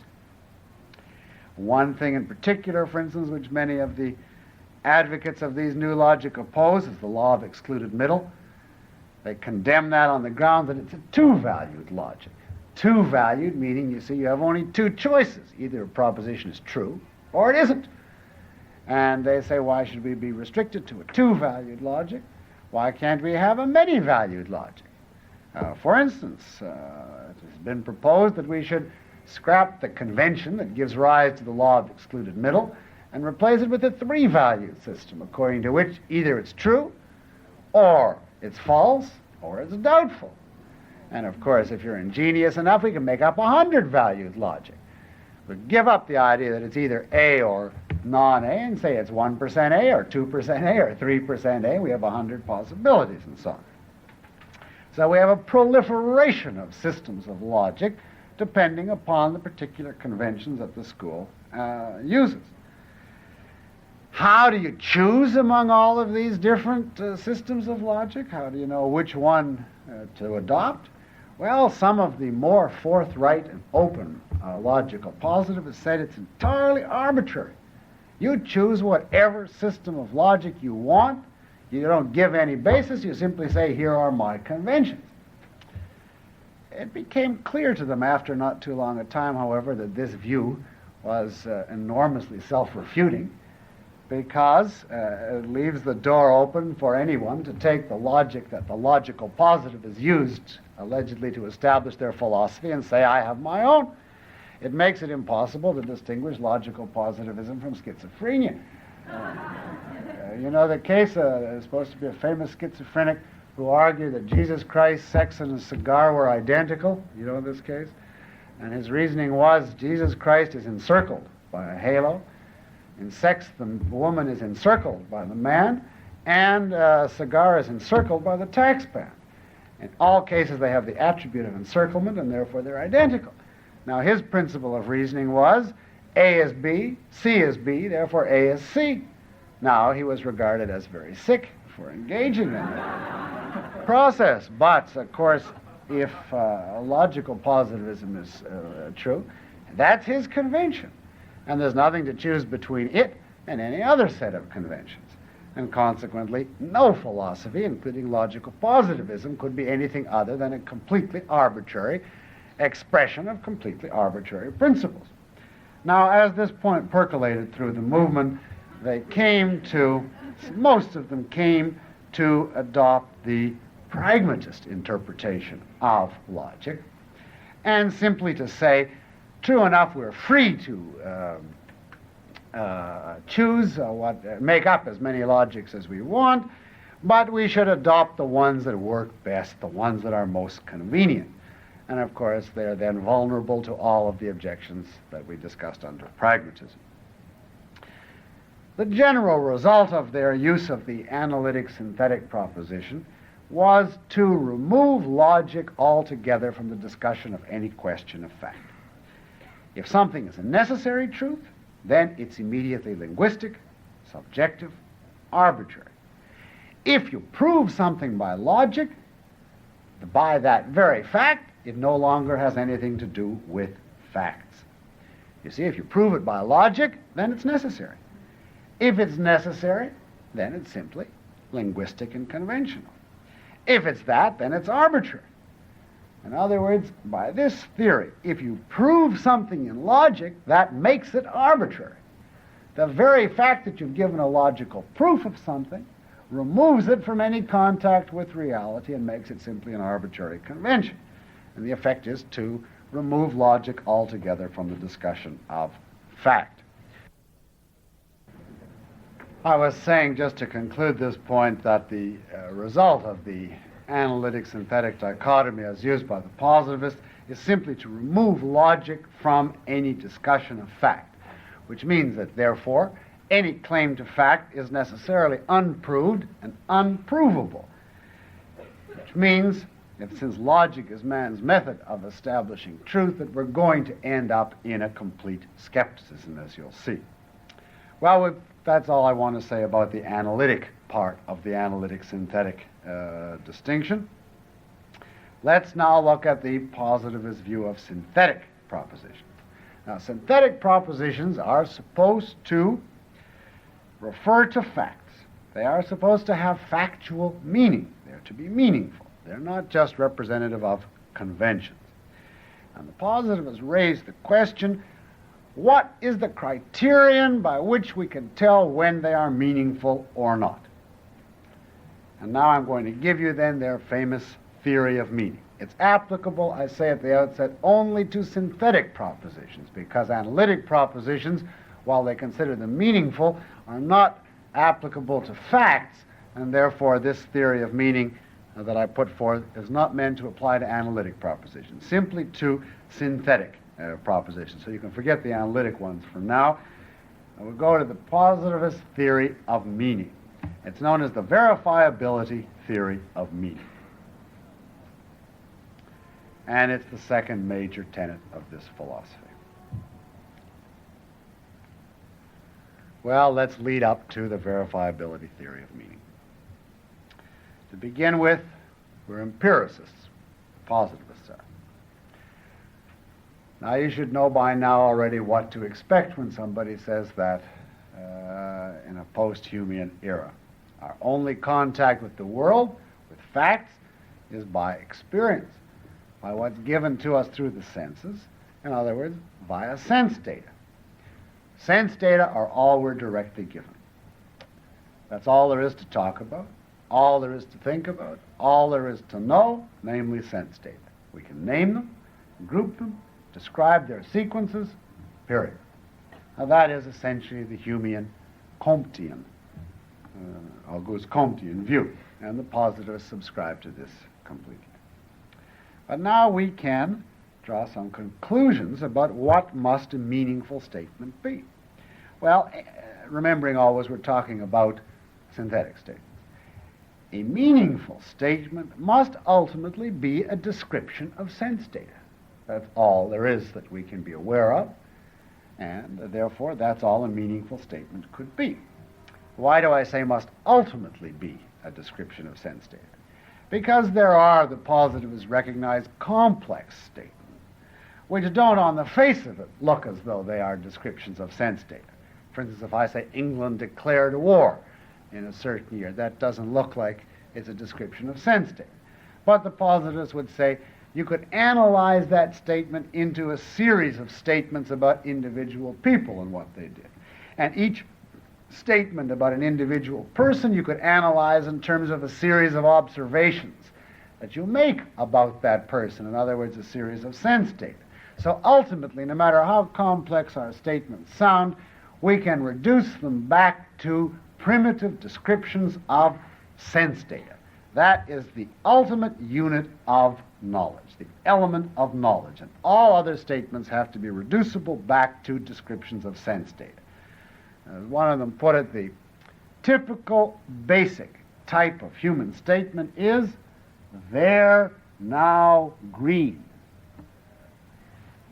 Here, now, moving." See, and so on. That's the ultimate unit of a meaningful statement, a direct primitive description of sense data. So a proposition will be meaningful only if it refers to sense data. Well, now we can draw a conclusion from that.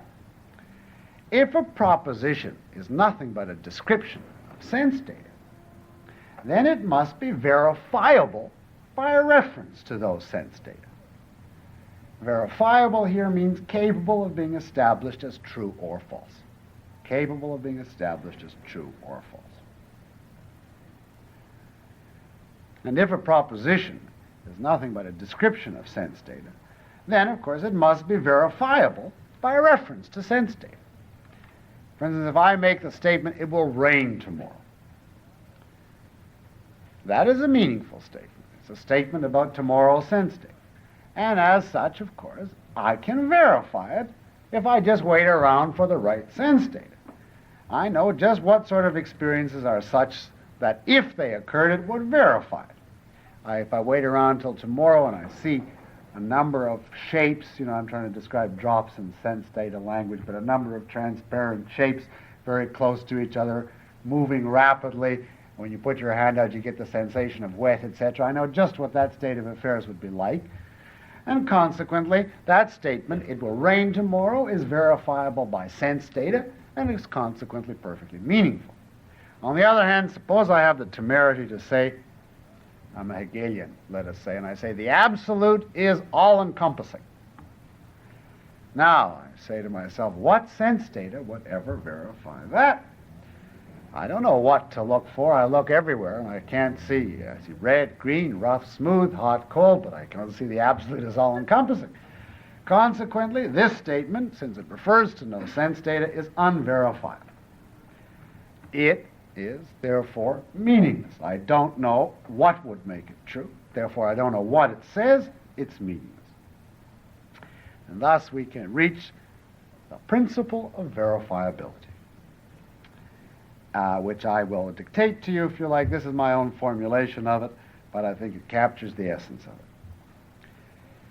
it. An empirical proposition is meaningful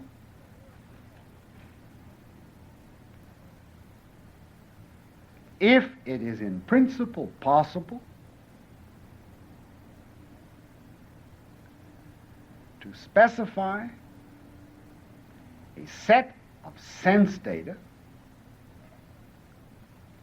which would verify the proposition if they occurred. semicolon. And the meaning of the proposition is the sum of these verifying sensory experiences. As I say, this is my own formulation, but I think it captures the essence of it. An empirical proposition is meaningful if it is in principle possible to specify a set of sense data which would verify the proposition if they occurred. And the meaning of the proposition is the sum of these verifying sense data.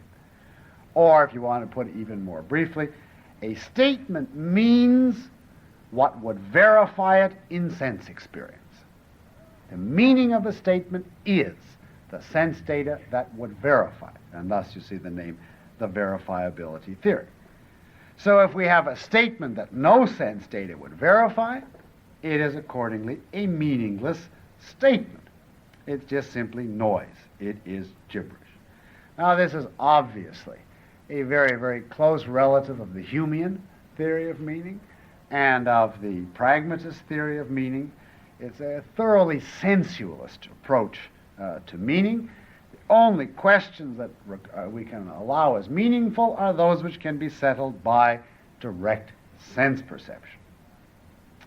Now, the verifiability theory of meaning has gone through a long and tortured history. The positivists put forth at an early stage one version of it which they thought was marvelous and which would get rid of all sorts of meaningless utterances. And it turned out that it got rid of too many utterances, including things that the positivists themselves regarded as meaningful. So they tried to loosen it. And that was still too stringent, so they tried another formulation and so on. And it went through a whole series of stages. If you want the whole story told in all of its brutal, bloody, step-by-step progression, the saga of the verifiability principle, so to speak, I refer you to a book by Professor Brand Blanchard called Reason and Analysis, and in the chapter 5 of that book he takes you patiently and painstakingly through all the stages. I'm going to give you just a few high points in the exegesis of the verifiability principle. Well, in an early stage, it seemed to be interpreted as follows. They say a statement means the sense experiences that would verify it. Well, verify it to whom? We say a proposition has to be verifiable in sense experience, and whose sense experience?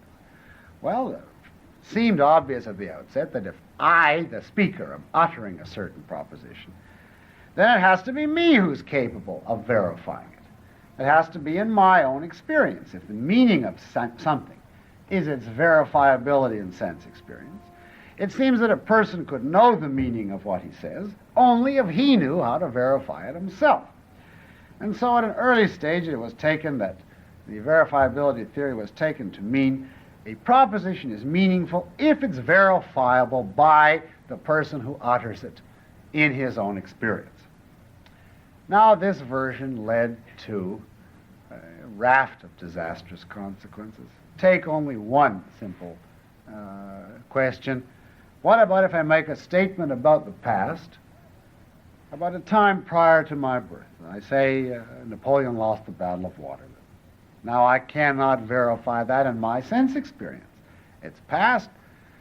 So if I interpret the verifiability principle as it's meaningful only if I can, as a matter of fact, verify it in my sense experience, then I'd have to say that that proposition, Napoleon lost the Battle of Waterloo, is meaningless. It's gibberish. And of course, all of history and all past experience, all such statements then become meaningless. I may mention here parenthetically that Ayer at one stage took the bull by the horns and decided to put the following construction upon statements of the past. He said, how do we verify statements about the past? For instance, a statement that Napoleon lost the Battle of Waterloo, because the meaning is the experiences that verify it. Well, how would you verify it? Well, today, you, for instance, go to the corner of 42nd and 5th Avenue. You check into certain records, books, historical documents, and so on. That's how you verify it. Well, he was actually prepared to say at one point, if that's how you verify it, that's what it means. And so the statement, Napoleon lost the Battle of Waterloo, is just simply a shorthand way of saying, if you go to the public library and ask for certain books, you will see certain words on certain pages. I may say that was an early interpretation and seemed to be too much for the positivists. So they loosened the principle, and we get to another stage. I'm leaving out some intermediary stages, but just to take you along the path. The next significant change we'll look at is they decided a proposition doesn't have to be verifiable by me in fact, but only verifiable by me in principle. You get that?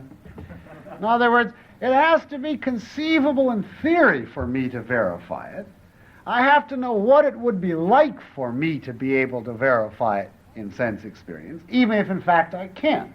So for instance, even though I can't be now at the Battle of Waterloo, I could imagine if I had a time ship and so on, what it would be like to be there at the Battle of Waterloo, and then I would know what sense experiences would verify the statement. So, although in fact I can't verify it, I can at least specify the experiences which, if I were able to have them, would verify it. And that counts. That's sufficient to grant it as meaningful.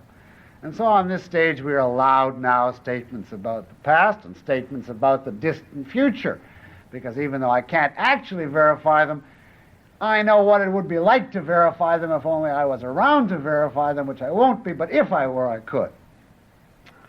So we've loosened it to that extent. But now we go through another point that occurred to the positivists, and we reach the next stage. What if you have the temerity to make a statement about an event which takes place in somebody else's mind? Suppose, for instance, I'm talking about a third person, and I say, John is in pain. John is in pain. Now, I can't verify that in my sense experience. I can't experience John's pain. I can't even imagine a circumstance in which I could experience John's pain. It's worse than the Napoleon case, because at least I could say, well, if I were only there, I know what it would be like to verify it. But in the case of John's pain, I'd have to be John in order to experience it, and consequently I wouldn't be me. So it's impossible for me to verify in my experience the statement that John is in pain. Well, what do we do with statements, then, about the contents and events of other people's minds, since they're not verifiable in principle by you? Well, the answer that was given at one point was, well, how do you verify the statement? Taking the case of pain as the example, how do you verify the statement that John is in pain? Well, you verify it by observing his behavior. You watch him and he yells, ouch, he hops up and down, he grimaces and snorts and so on. And consequently, the statement, if that's the verification, that must be the meaning, since the proposition means the experiences that would verify. And therefore, the statement, John is in pain, at one point was interpreted as being a shorthand way of saying, John is now hopping around, yelling, grimacing, etc., and so on. Says Ayer, and this, of course, was one of the roots of the psychological theory known as behaviorism. Behaviorism is the view that all psychological propositions, that is, propositions about mental events, can be translated into propositions about behavior. And of course, this application of the verifiability principle led directly to behavioristic interpretation. And didn't bother Ayer, for instance, I quote, I must define other people in terms of their empirical manifestations. That is, in terms of the behavior of their bodies, and ultimately in terms of sense contents, unquote. As he put it elsewhere, he has to, quote, reduce other people's experiences to one's own, unquote. So it's meaningless to say you are in pain, meaningless if you think you mean by that a mental event inside your mind. The actual meaning is you're jumping around, yelling, ouch, and so on. But then, of course, the question came up, is this a satisfactory analysis of the meaning? What about a consummate actor who jumps around and yells ouch and grimaces, but he's not really feeling pain? Or a person with terrific self-control who's feeling pain, but he doesn't give any external manifestations. So how can we analyze statements about pain in terms of overt behavior when there's not a correlation? Well, some positivists said, even if there's no overt behavior that we can verify it by, there's covert behavior. In other words, there's electric currents running through the brains and neurological jiggles and neurons racing around and etc. And therefore, if the statement, John is in pain, is not a summary of his overt behavior, it really is a summary of his brain patterns. And that's what I really mean when I say John is in pain. I mean his cerebellum is twitching to the left and etc. You see. The trouble was none of the positivists knew what was going on in the cerebellum and what to look for, so they couldn't give it meaning in terms of neurological phenomena either. Well, the upshot was they decided to loosen the principle once more.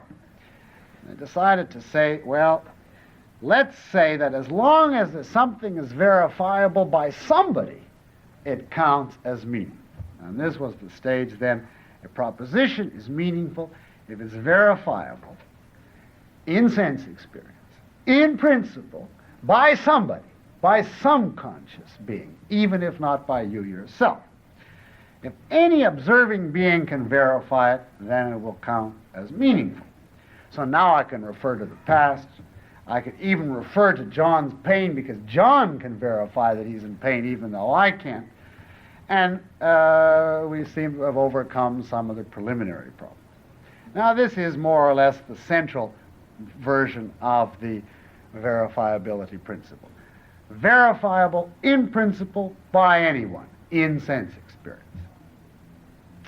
What sort of applications are there of it? Well, none of it is very different from what you're familiar with from the pragmatist view, so I'll just hit a few high points. What would be the meaning of the law of cause and effect on this viewpoint? Well, how do you verify it? What are the sense experiences which would verify it? Simply repeated conjunctions, simply regular sequences. In other words, the Humean view of causality emerges from the verifiability principle. If you say, well, what about the idea that there's a necessary connection between the nature of an entity and its mode of action? That's meaningless. There is no sensory verification, and consequently, there is no meaning in such a statement. Therefore, no fact entails any other fact. And Wittgenstein puts that this way, quote, any one fact can either be the case or not be the case, and everything else remain the same, unquote. In other words, the world is simply a mass of brute, contingent, disconnected facts. If you say to them, what about the problem of induction? What justifies you in generalizing? The answer is only the pragmatist answer again. It works up to now, and therefore we'll use it. If you say to them with Hume, but how do you know it'll continue to work if the world is just this brute set of contingent facts?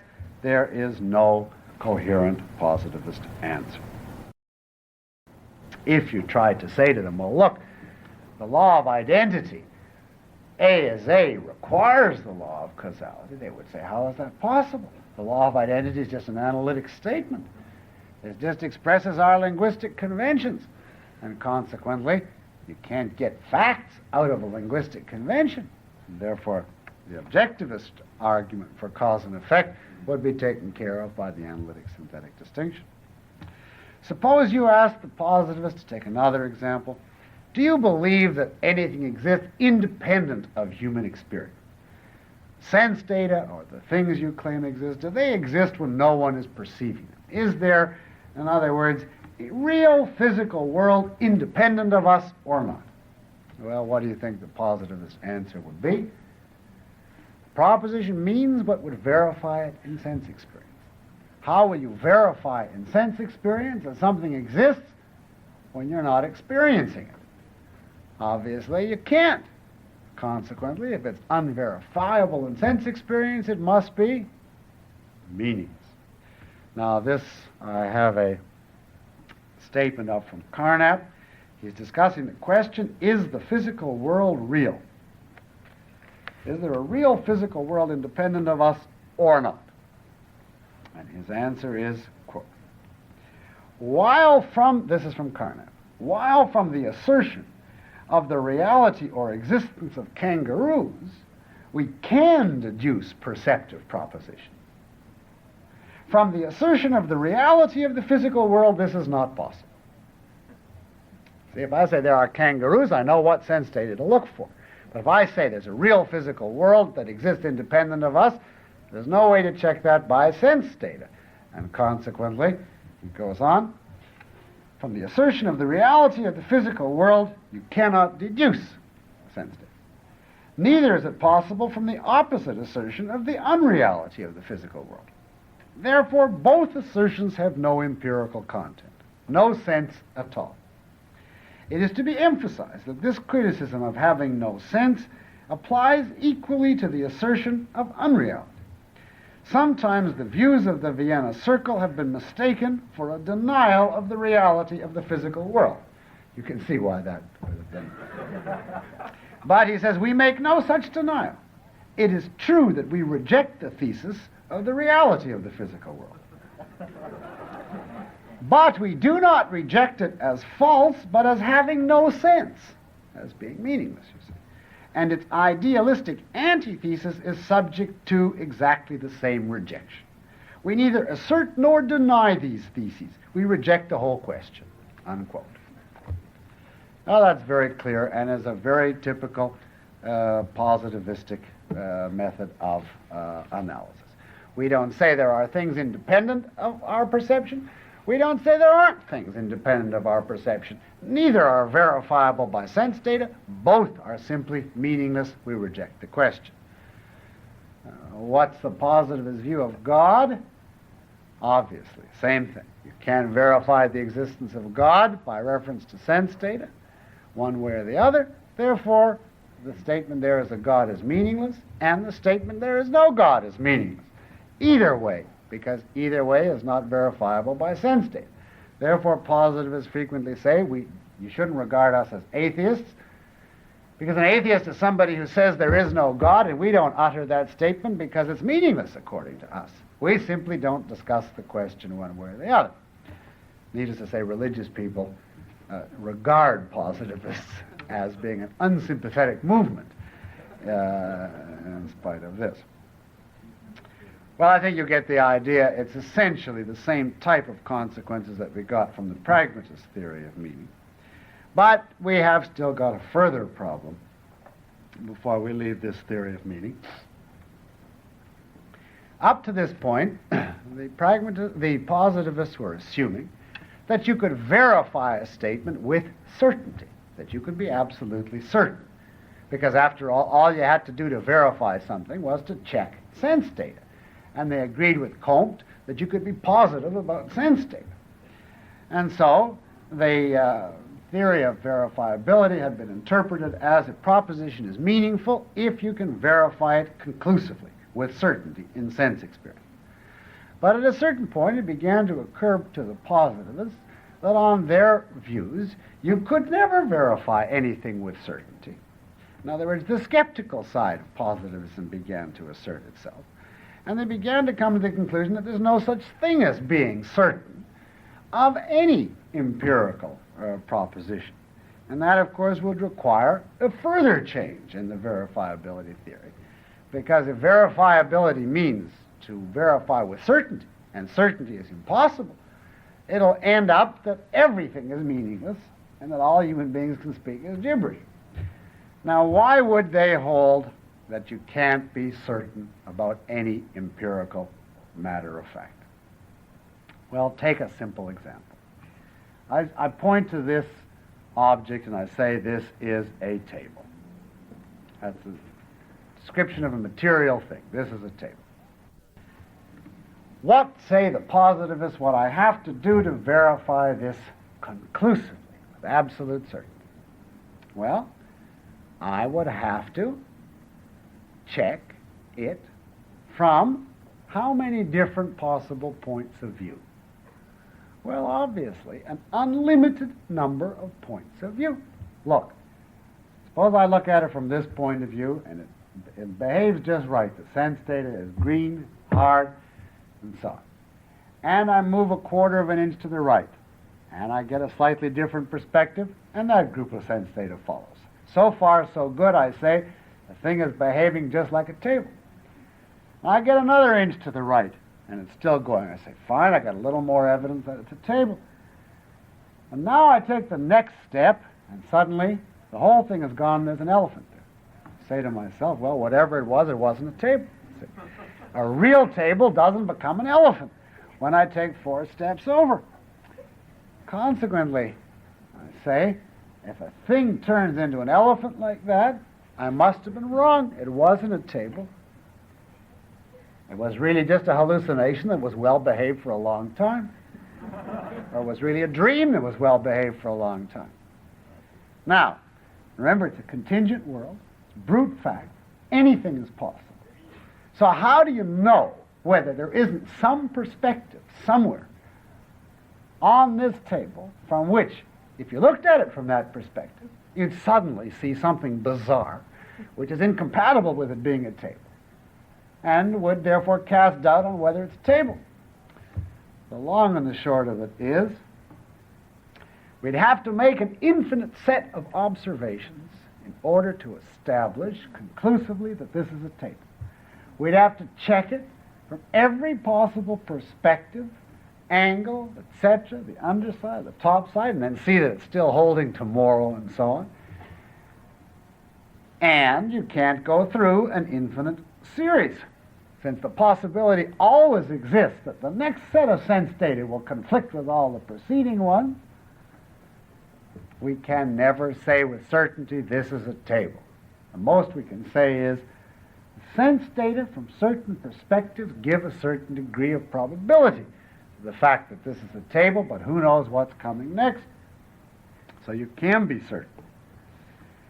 Needless to say, for these people, you can't be certain about statements of scientific laws either, because a law obviously involves an unlimited number of instances. If I say fire burns, that's all the fire in the past, all the fire in the present, all the fire yet to come.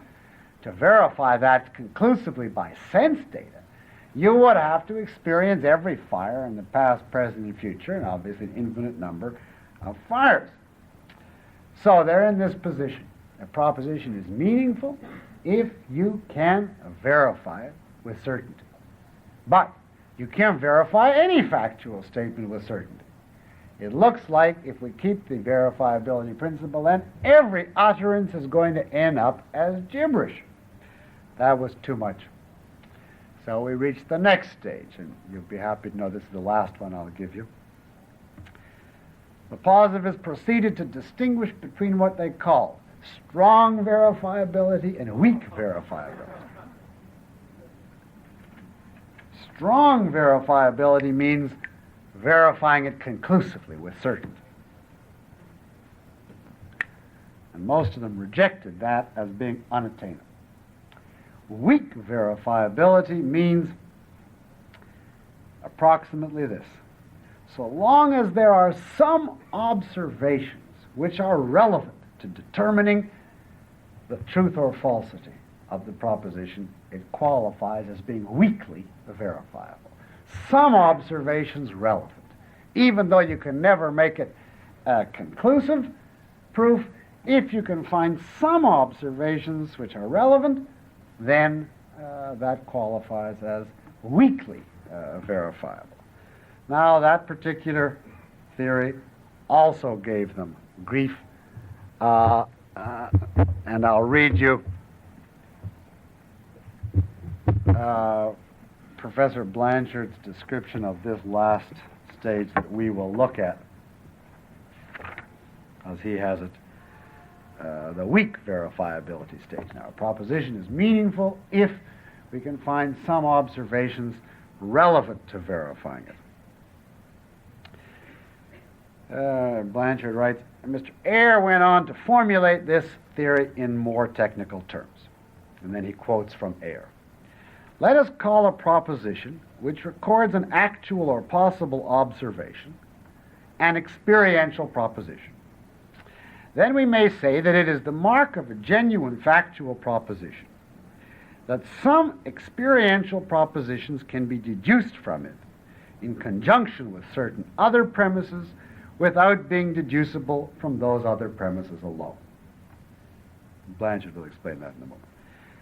That's a close quote from Ayer, and Blanchard goes on, why this sort of formulation? Apparently to make clear the conditions under which a statement that was not strongly verifiable could still be admitted as meaningful. Arsenic is poisonous, for example.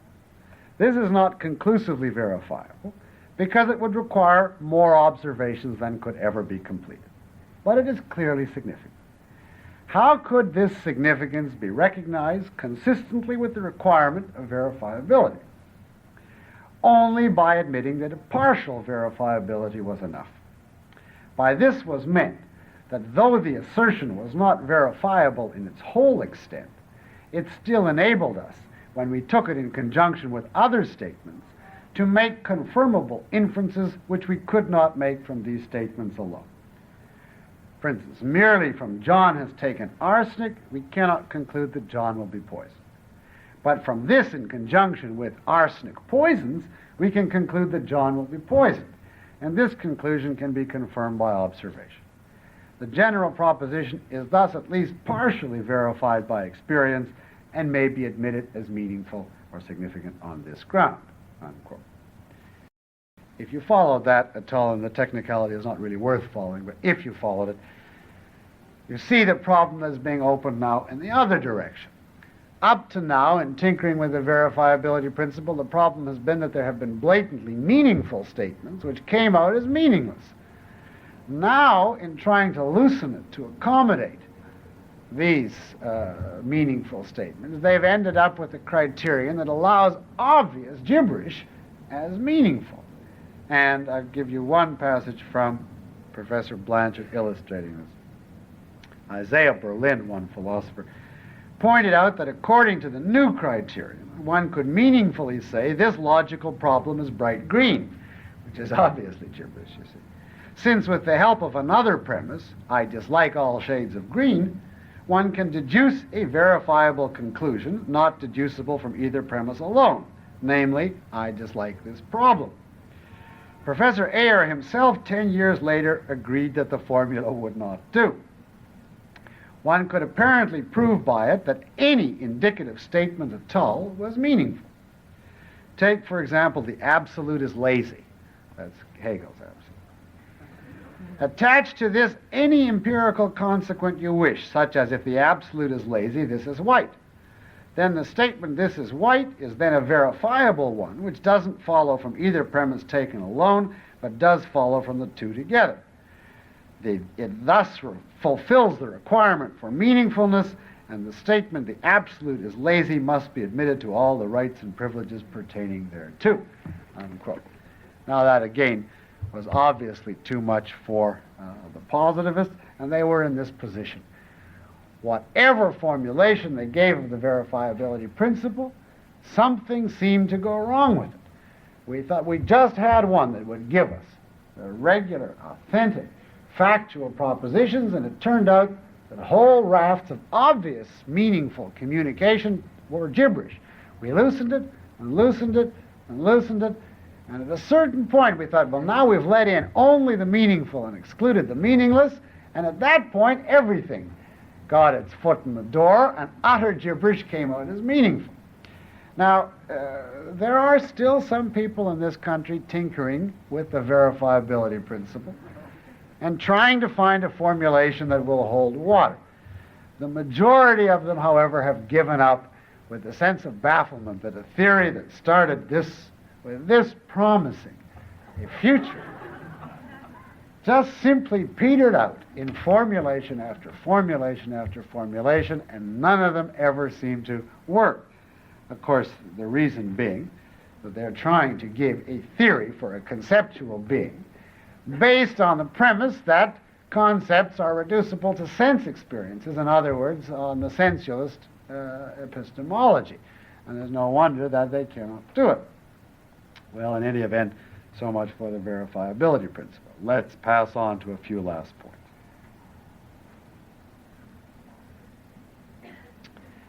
You should now be able to understand why metaphysics is impossible according to the positivists. We simply have to ask the question, are metaphysical statements analytic or synthetic? Well, are they analytic? Now, by metaphysical statements, we mean here statements about the nature of reality. That would include, for instance, the law of cause and effect, the idea that reality exists independent of human awareness, the question of God, the question of the basic constituents of reality, is it all mind and matter, etc. Well, do the proponents of metaphysical propositions put them forth as analytic? And of course the positivists would say no, because if they're analytic, they're simply conventional, linguistic, arbitrary. And no metaphysician says he's just spinning out his own arbitrary conventions. He claims that he is uttering factual propositions about reality. So his metaphysical theories can't be analytic, they must be synthetic. In other words, they must be empirical. But they can't be empirical either. They can't be empirical partly because we can't be certain about anything empirical, as we've seen, and yet metaphysicians put their views forth as certain. And secondly, of course, if they're empirical, then they mean only the sense data which verify them. And as we've seen, metaphysical issues, metaphysical questions cannot be verified simply by an appeal to sense data. So, they can't be synthetic because they come out as meaningless under the verifiability question. And they can't be analytic because the metaphysician insists that they are truths about the world and not simply his linguistic usage. Metaphysical statements are supposed to be statements about fact which can't be verified by sense perception. Well, there's no such category. And consequently, metaphysical propositions as such, regardless of their content, must be what? Meaningless. Must be meaningless. Must be noise. As a matter of principle, any metaphysical proposition, since it's not analytic and it's not synthetic, must be noise. And there is consequently great hostility to metaphysics on the part of the logical positivists. Here's a quote from Carnap giving his particular analysis of metaphysics. Quote, "Now many linguistic utterances are analogous to laughing in that they have only an expressive function, no representative function. Examples of this are cries like oh, oh, or on a higher level, lyrical verses.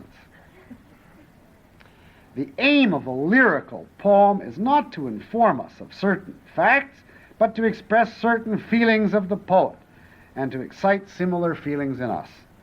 A lyrical poem has no assertional sense, no theoretical sense. It does not contain no. The meaning of our anti-metaphysical thesis may now be more clearly explained.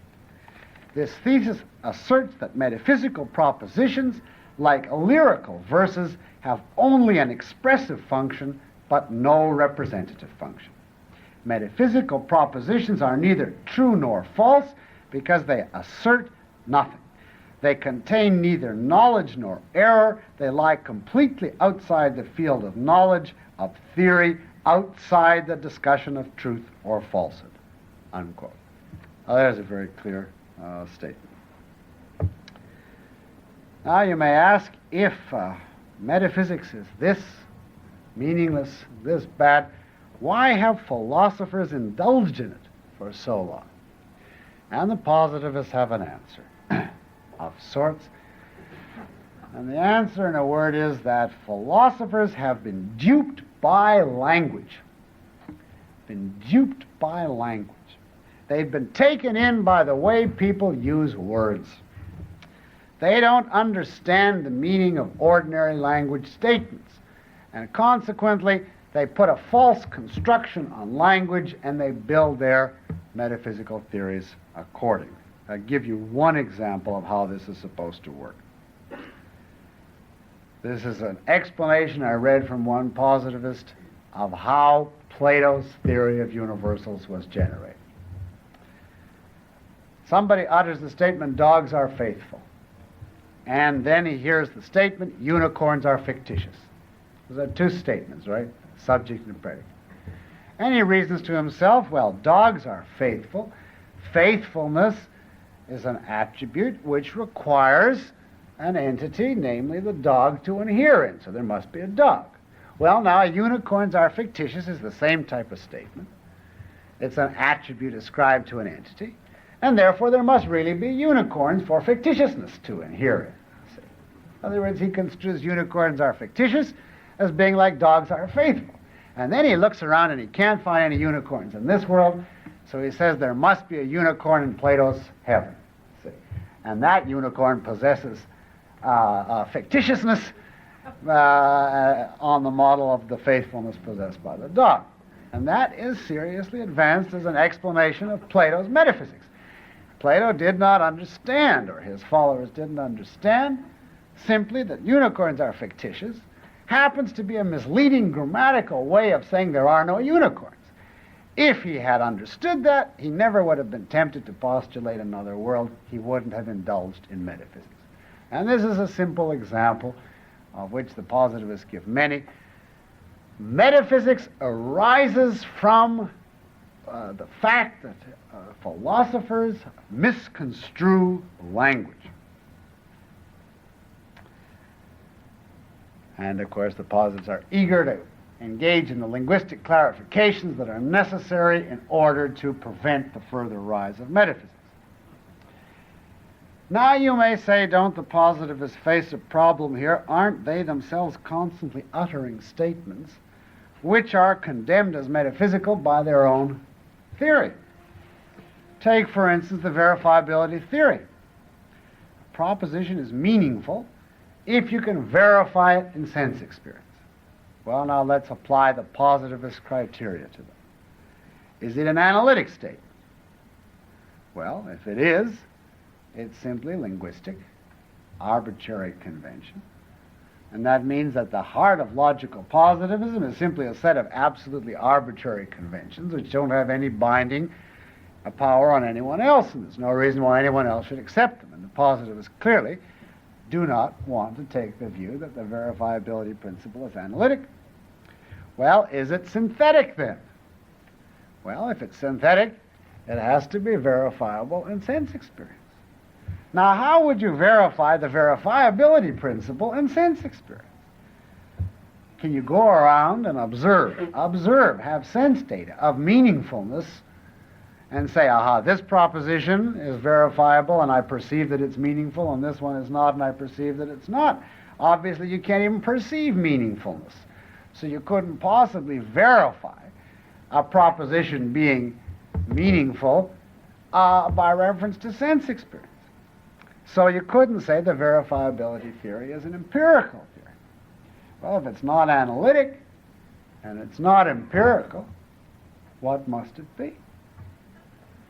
It must be metaphysical. It must be meaningless. It must be nonsense.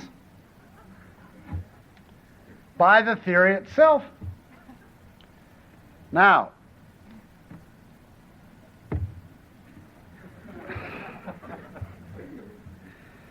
for what it's worth to you, I'll point out that Wittgenstein drew this conclusion.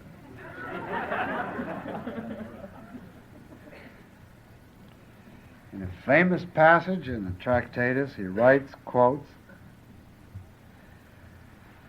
"My propositions are elucidatory in this way. He who understands me finally recognizes them as senseless. When he has climbed out through them, on them, over them, he must, so to speak, throw away the ladder after he has climbed up on it. He must surmount these propositions, then he sees the world rightly. And then his famous concluding line, whereof one cannot speak, thereof one must be silent, unquote. In other words, by his own theory, his theory is nonsense. And he says, true enough, it's nonsense. And he doesn't continue. However, I asked that one qualification. He subsequently said that while it's true that a good deal of what he wrote was nonsense, we have to make a distinction between important and unimportant nonsense.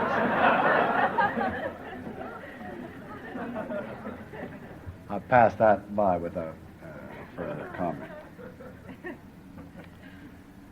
Now, we're going to look at the positivist view on ethics next week, but I think you can see just without further discussion here that ethics will not fare any differently from metaphysics, and therefore it also will be expunged from the philosopher's domain, because it will neither be analytic nor synthetic. And so we come to the final question. What is there for a philosopher to do if he is a logical positivist? What is the function of philosophy? Philosopher, on the face of it, seems unemployed. All of the types of questions which philosophers had traditionally grappled with, the nature of reality, the good life, the ideal society, and so on, have now been all thrown out as outside the province of philosophy. Well, to a certain extent, the positivists agree with this. They say the philosopher has no special domain at all. There is no specific body of questions or information that is distinctively philosophical. After all, we can divide propositions up into the empirical ones and the analytic ones. The empirical ones, the ones that describe sense data, well, obviously the appropriate people to check them are the scientists. Philosophers have no special competence when it comes to observing sense data go by, and therefore will farm out the propositions that are empirical to the natural scientists.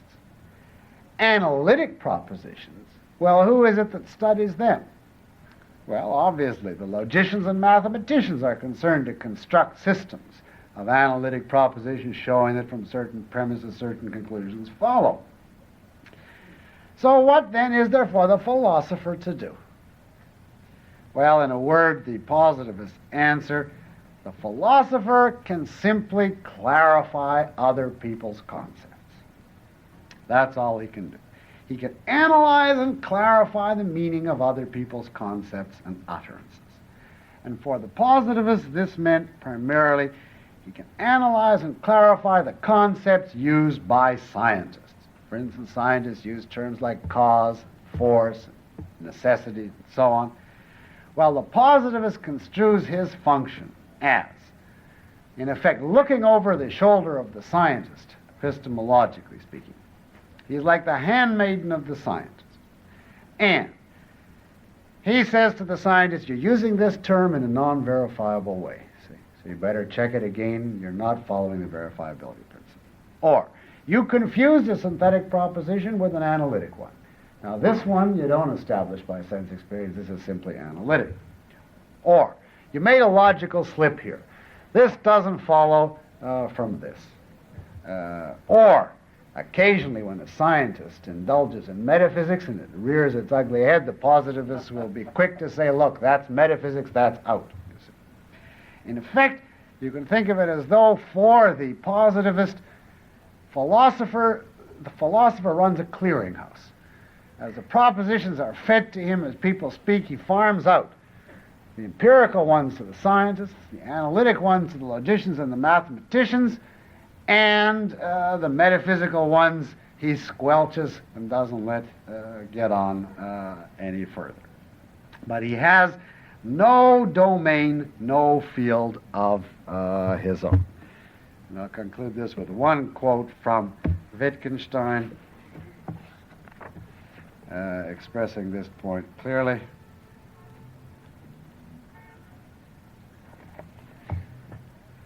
The right method of philosophy, this is quote, the right method of philosophy would be this, to say nothing except what can be said. i.e. the propositions of natural science, i.e. something that has nothing to do with philosophy. That's the right method of philosophy. Continuing with Wittgenstein, and then always, when someone else wished to say something metaphysical, to demonstrate to him that he had given no meaning to certain signs in his proposition. This method would be unsatisfying to the other. He would not have the feeling that we were teaching him philosophy, but it would be the only strictly correct method, unquote. You get the idea. Philosophy has no field of its own, no distinctive questions. It's an activity of analysis. Now that's one early form of the analyst view in philosophy, and you see the extent to which it's an abdication from the traditional view of what the function of philosophy was. For the further developments of the analyst school, we will pick them up next week. Thank you.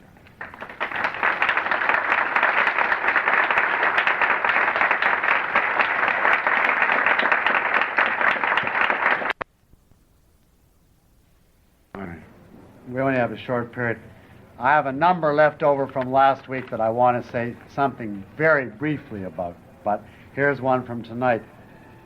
Is it not better to say that the fallacy of the verifiability theory of meaning is not that concepts cannot be reduced to sense data, but that concepts and sense data are not interchangeable, because concepts are derived logically from sensory data, automatically integrated into percepts?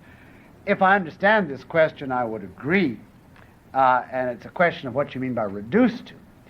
Obviously, objectivism does not believe in innate ideas or innate concepts. Concepts are forms of integration of sense experience, ultimately. And in this sense, concepts are all derived from sense experience and reducible back to sense experience. But that is not at all what the theory of sensualism, nor therefore the verifiability principle which rests upon it, says.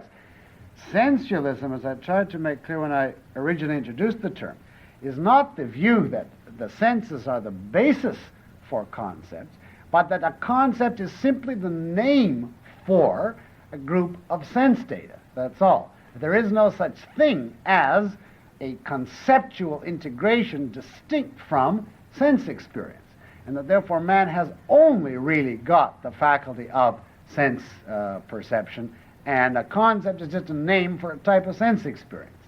Now, in this sense of reducing a concept to sense data, it's obviously not correct because it amounts to obliterating the existence of concepts.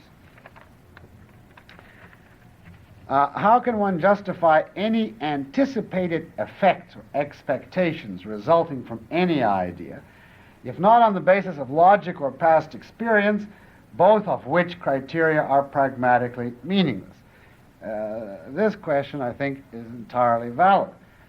You can't, if you're a pragmatist, you have no basis on which to accept or validate your principles of logic, as I indicated in the lecture. You have no hope to a solution to the problem of induction, and therefore you cannot generalize from the past, and you consequently have no means whatever to know what will be the consequences of any particular action or any particular theory. You can neither use logic nor experience if you are consistent, and therefore I agree with this question that pragmatism is engaging in all sorts of stolen concepts in the process of propounding its view.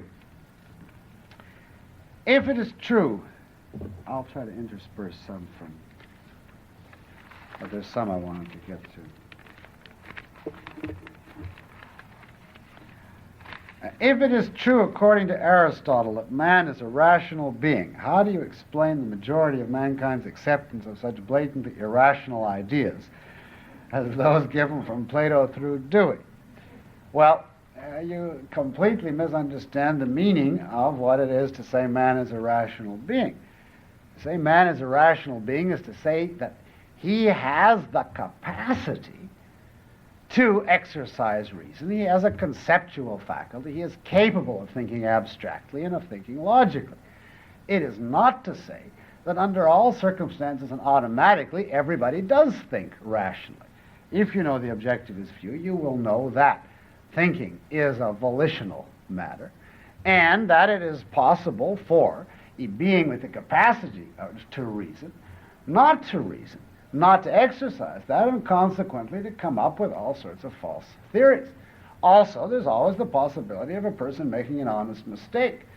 Now, I would say that in the case of the great majority of mankind accepting these theories, although they bear some responsibility for it, the primary responsibility is on the shoulders of the philosophers who fed them these theories. After all, there is a division of labor, and not everyone can take the time to be a full-time philosopher and figure out his own view of the universe and epistemology and ethics and so on. And in this sense, the majority of mankind is to some extent at the mercy of the philosophic theories which are given them by the philosophers who are influential. But in any event, the key point is you cannot say, because man is a rational being in the sense of having the capacity to reason, therefore it's inexplicable if he accepts irrational theories. If irrational theories are fed by the leading intellectuals and philosophers, it's not a wonder that a majority of people subscribe to irrational theories. Aren't Dewey's ethics seekers consulting absolutes, i.e. reality, when they consult scientists about the consequences inherent in their choices of action? Well, the answer, of course, is yes. They are. Dewey is back to the idea that there is cause and effect, which of course rests ultimately upon the idea that there's a reality, that it has a nature, that there are entities that operate according to certain laws. But if Dewey were answering this question, he would simply say, the scientist doesn't give you absolutes. He doesn't know absolute causal connections any more than anybody else. He simply says, on the basis of past experience, it's highly probable that if you do so and so, this is what will result. So that according to a pragmatist interpretation, the scientist does not give you absolutes. He simply gives you degrees of probability.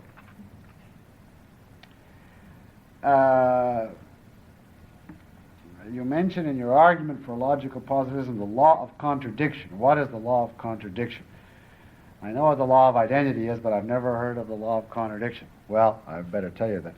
The law of contradiction is simply a corollary or application of the law of identity. The law of identity says A is A. Everything is what it is. It has a specific identity. The law of contradiction is nothing can be A and non-A at the same time and in the same respect. Nothing can be A and non-A at the same time and in the same respect. And it's simply an application of the law of identity. If a thing were A and non-A at the same time, of course the A would cancel out the non-A and vice versa, and the thing would have no identity. Its identity would be obliterated. And therefore, as one application of it, the law of contradiction has been formulated. If ever you come up with the view that something is and isn't, that's a contradiction, if it's at the same time and in the same respect, and therefore out. And the law of excluded middle for the same price is simply the view that everything is either A or non-A at a given time and in a given respect, that there's no middle ground between A and non-A. That's what's called the law of excluded middle. In what category would a positivist put the proposition all truths are either analytic or synthetic? Is it metaphysical? Well, that's a good question. They would have a very hard time with that proposition, because is this a synthetic statement? All truths are either analytic or synthetic. Well, how would you go about establishing this on the basis of experience? I don't know how you would establish by a reference to sense data that all truths are analytic or synthetic. All of these are defined conceptually. There'd be no way of verifying it on the basis of sense data. Is it analytic? Well, if it's analytic, it simply is a linguistic, arbitrary convention that the positivists have chosen to accept, and why should anyone else accept it? So, what category is it in? Well, it's supposed to be a binding statement of fact, which is outside the province of sense experience to validate. In other words, it sounds suspiciously like it's supposed to be a metaphysical proposition. So if the implication of the question is the same objection applicable here as I mentioned in the lecture to the verifiability principle, the answer, of course, is yes. And you see, the positivists cannot escape this type of problem because they have reduced us to two categories of statement. If you're certain of some proposition, if it's necessary, it doesn't say anything. It's just an arbitrary convention. And if it says anything, you can't know it. Now, where does that leave their own philosophy then? It either is a set of linguistic conventions which is perfectly arbitrary, or you can't know that it's so. And yet they put forth with the air of certainty all sorts of claims about what constitutes propositions and truth and knowledge and meaning and so on, for which there is no room whatever in their philosophy. So I agree certainly with the implication of that question. As an instrumentalist, how does one personally determine the collective consensus? I assume the question refers to the Deweyan version, according to which the true is that which works for society, or for the group as a whole. If you ask everyone in the world, how do you know what they said? Well, here again, I think the point is well taken. You can't be certain of anything. No, there is no such thing as certainty. And consequently, in principle, you can't even be certain that the entire group subscribes to a certain purpose or a certain goal. So that typical pragmatists would, however, say, well, we've got to be pragmatic. If we interview enough people, even though their answers are in principle dubitable, you remember that point? They are not necessarily doubtful, so we don't have to doubt them as of now, and if and when some problem breaks out in the future, we'll interpret it there. Although, of course, they are still assuming there's a whole bunch of people, and they have views, and we can appeal to those people and describe what their views really are. In other words, they're again assuming the correspondence theory.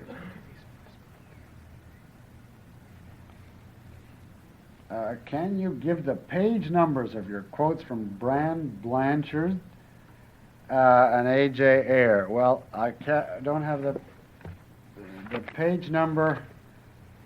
The best I can do for you on Blanchard, without looking it up again, is to tell you that Chapter 5, if you're interested in the verifiability theory at all, I would certainly recommend Chapter 5. I believe the part that I read, yes, is on page 230 to 231. That's that part about this logical problem is bright green. From Ayer, I don't want to take the time to look up. It's also marked. I'll just suggest to you a chapter that you may find worth reading here if you want to study Ayer. Chapter 4 is on the a priori and gives his view of the analytic synthetic statement.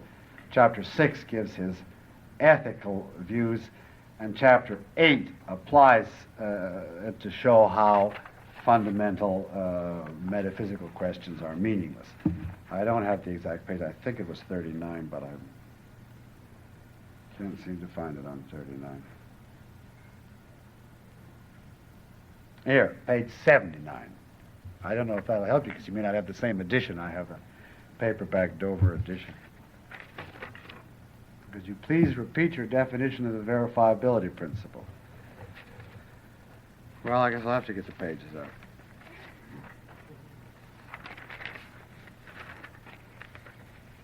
This was my formulation of the verifiability principle, and it was this.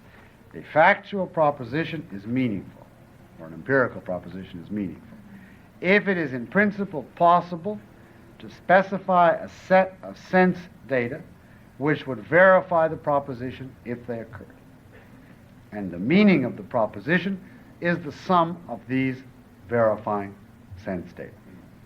Or if you want it even more briefly, a statement means whatever would verify it in sense experience. if there is, oh, now here's a shorter one, I think. Isn't pragmatism the same as hedonism? No, it's not really technically the same as hedonism, because a hedonist claims to give you an absolute standard of value, namely pleasure. A hedonist claims as an absolute, an ethical hedonist, that pleasure and pleasure alone is the good, and pain alone is the evil, and everything else is to be judged by this standard. In this sense, subjective as the standard turns out to be, it nevertheless is a claim to an absolute standard. Pragmatists criticize hedonists on the grounds that they commit themselves to pleasure as an absolute. And the pragmatist commits himself ethically to nothing as an absolute. He would not say, as I tried to indicate in the lecture, always act in such a way as to achieve your own pleasure. And he would not say, always act in such a way as to achieve the pleasure of the greatest number. He would not say pleasure is always the good, either your own or everyone else's. There are cases where you should give up your pleasure, or maybe even everybody's pleasure. His point is, you have to judge in each particular case, and he will not formulate a theory of ethics with a basic absolute value and everything else derivative from it. In this sense, the hedonism is a traditional theory, went all the way back to Greece. And it was on the model of a traditional theory in that it said there was something which was the standard, and that was then to be your guide throughout all situations. But the uniqueness of pragmatism is its refusal to specify any standard at all, and to say that it is unnecessary. And one last one, if I can find a brief one here. Didn't the positivist already know which statements he wanted to regard as meaningful? And therefore, wasn't he really trying to develop a principle consistent with and only with these preferred statements? Yes, and the answer to that is certainly clear. If the positivists really followed the verifiability principle, they would never have gone through all the stages they did. They obviously, this is a criticism made by Professor Blanchard, they obviously had a criterion of meaningfulness in their mind in advance of the verifiability principle, by reference to which they tested each stage of the verifiability principle. They knew in advance that the statement of scientific laws, the statements about other minds, the statements about the future, about the past, etc., were meaningful. And they knew that by some criterion other than the verifiability theory, because when the verifiability theory came in conflict with one of these statements, they proceeded to alter the verifiability theory. And therefore, Professor Blanchard's, one of his criticisms is that the whole attempt on their part to generate a theory of meaning is entirely misplaced, because the only way you could test the theory of meaning would be to see whether it really shows that meaningful statements are meaningful and non-meaningful ones aren't. And to do that, you have to know in advance what's meaningful and what isn't.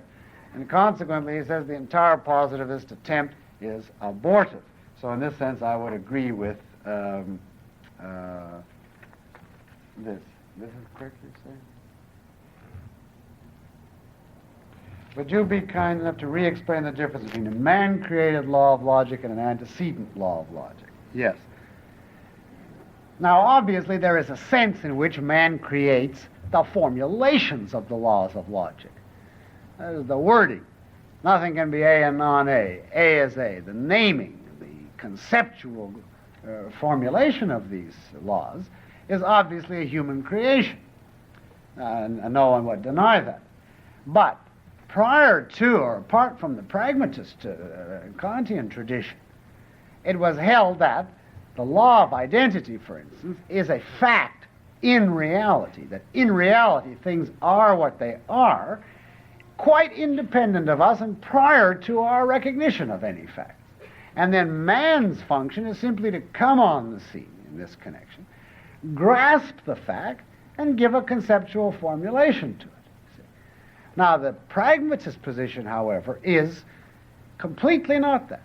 Not that the law of identity states a fact independent of us, and our only function is to discover and conceptualize that fact, but that we actually create the law of identity in the same way we create hammers and saws.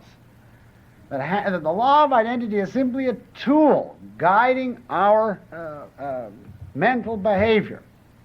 We bring it into existence. Not just that we discover it, but we make it so the way you build any tool. See? And that consequently, if human beings weren't around, there would be no law of identity. See? That's simply the application to his metaphysics, to logic of his general view that reality is indeterminate apart from human construction. Well, we'll have to stop here, and next week we will pick up the analyst movement.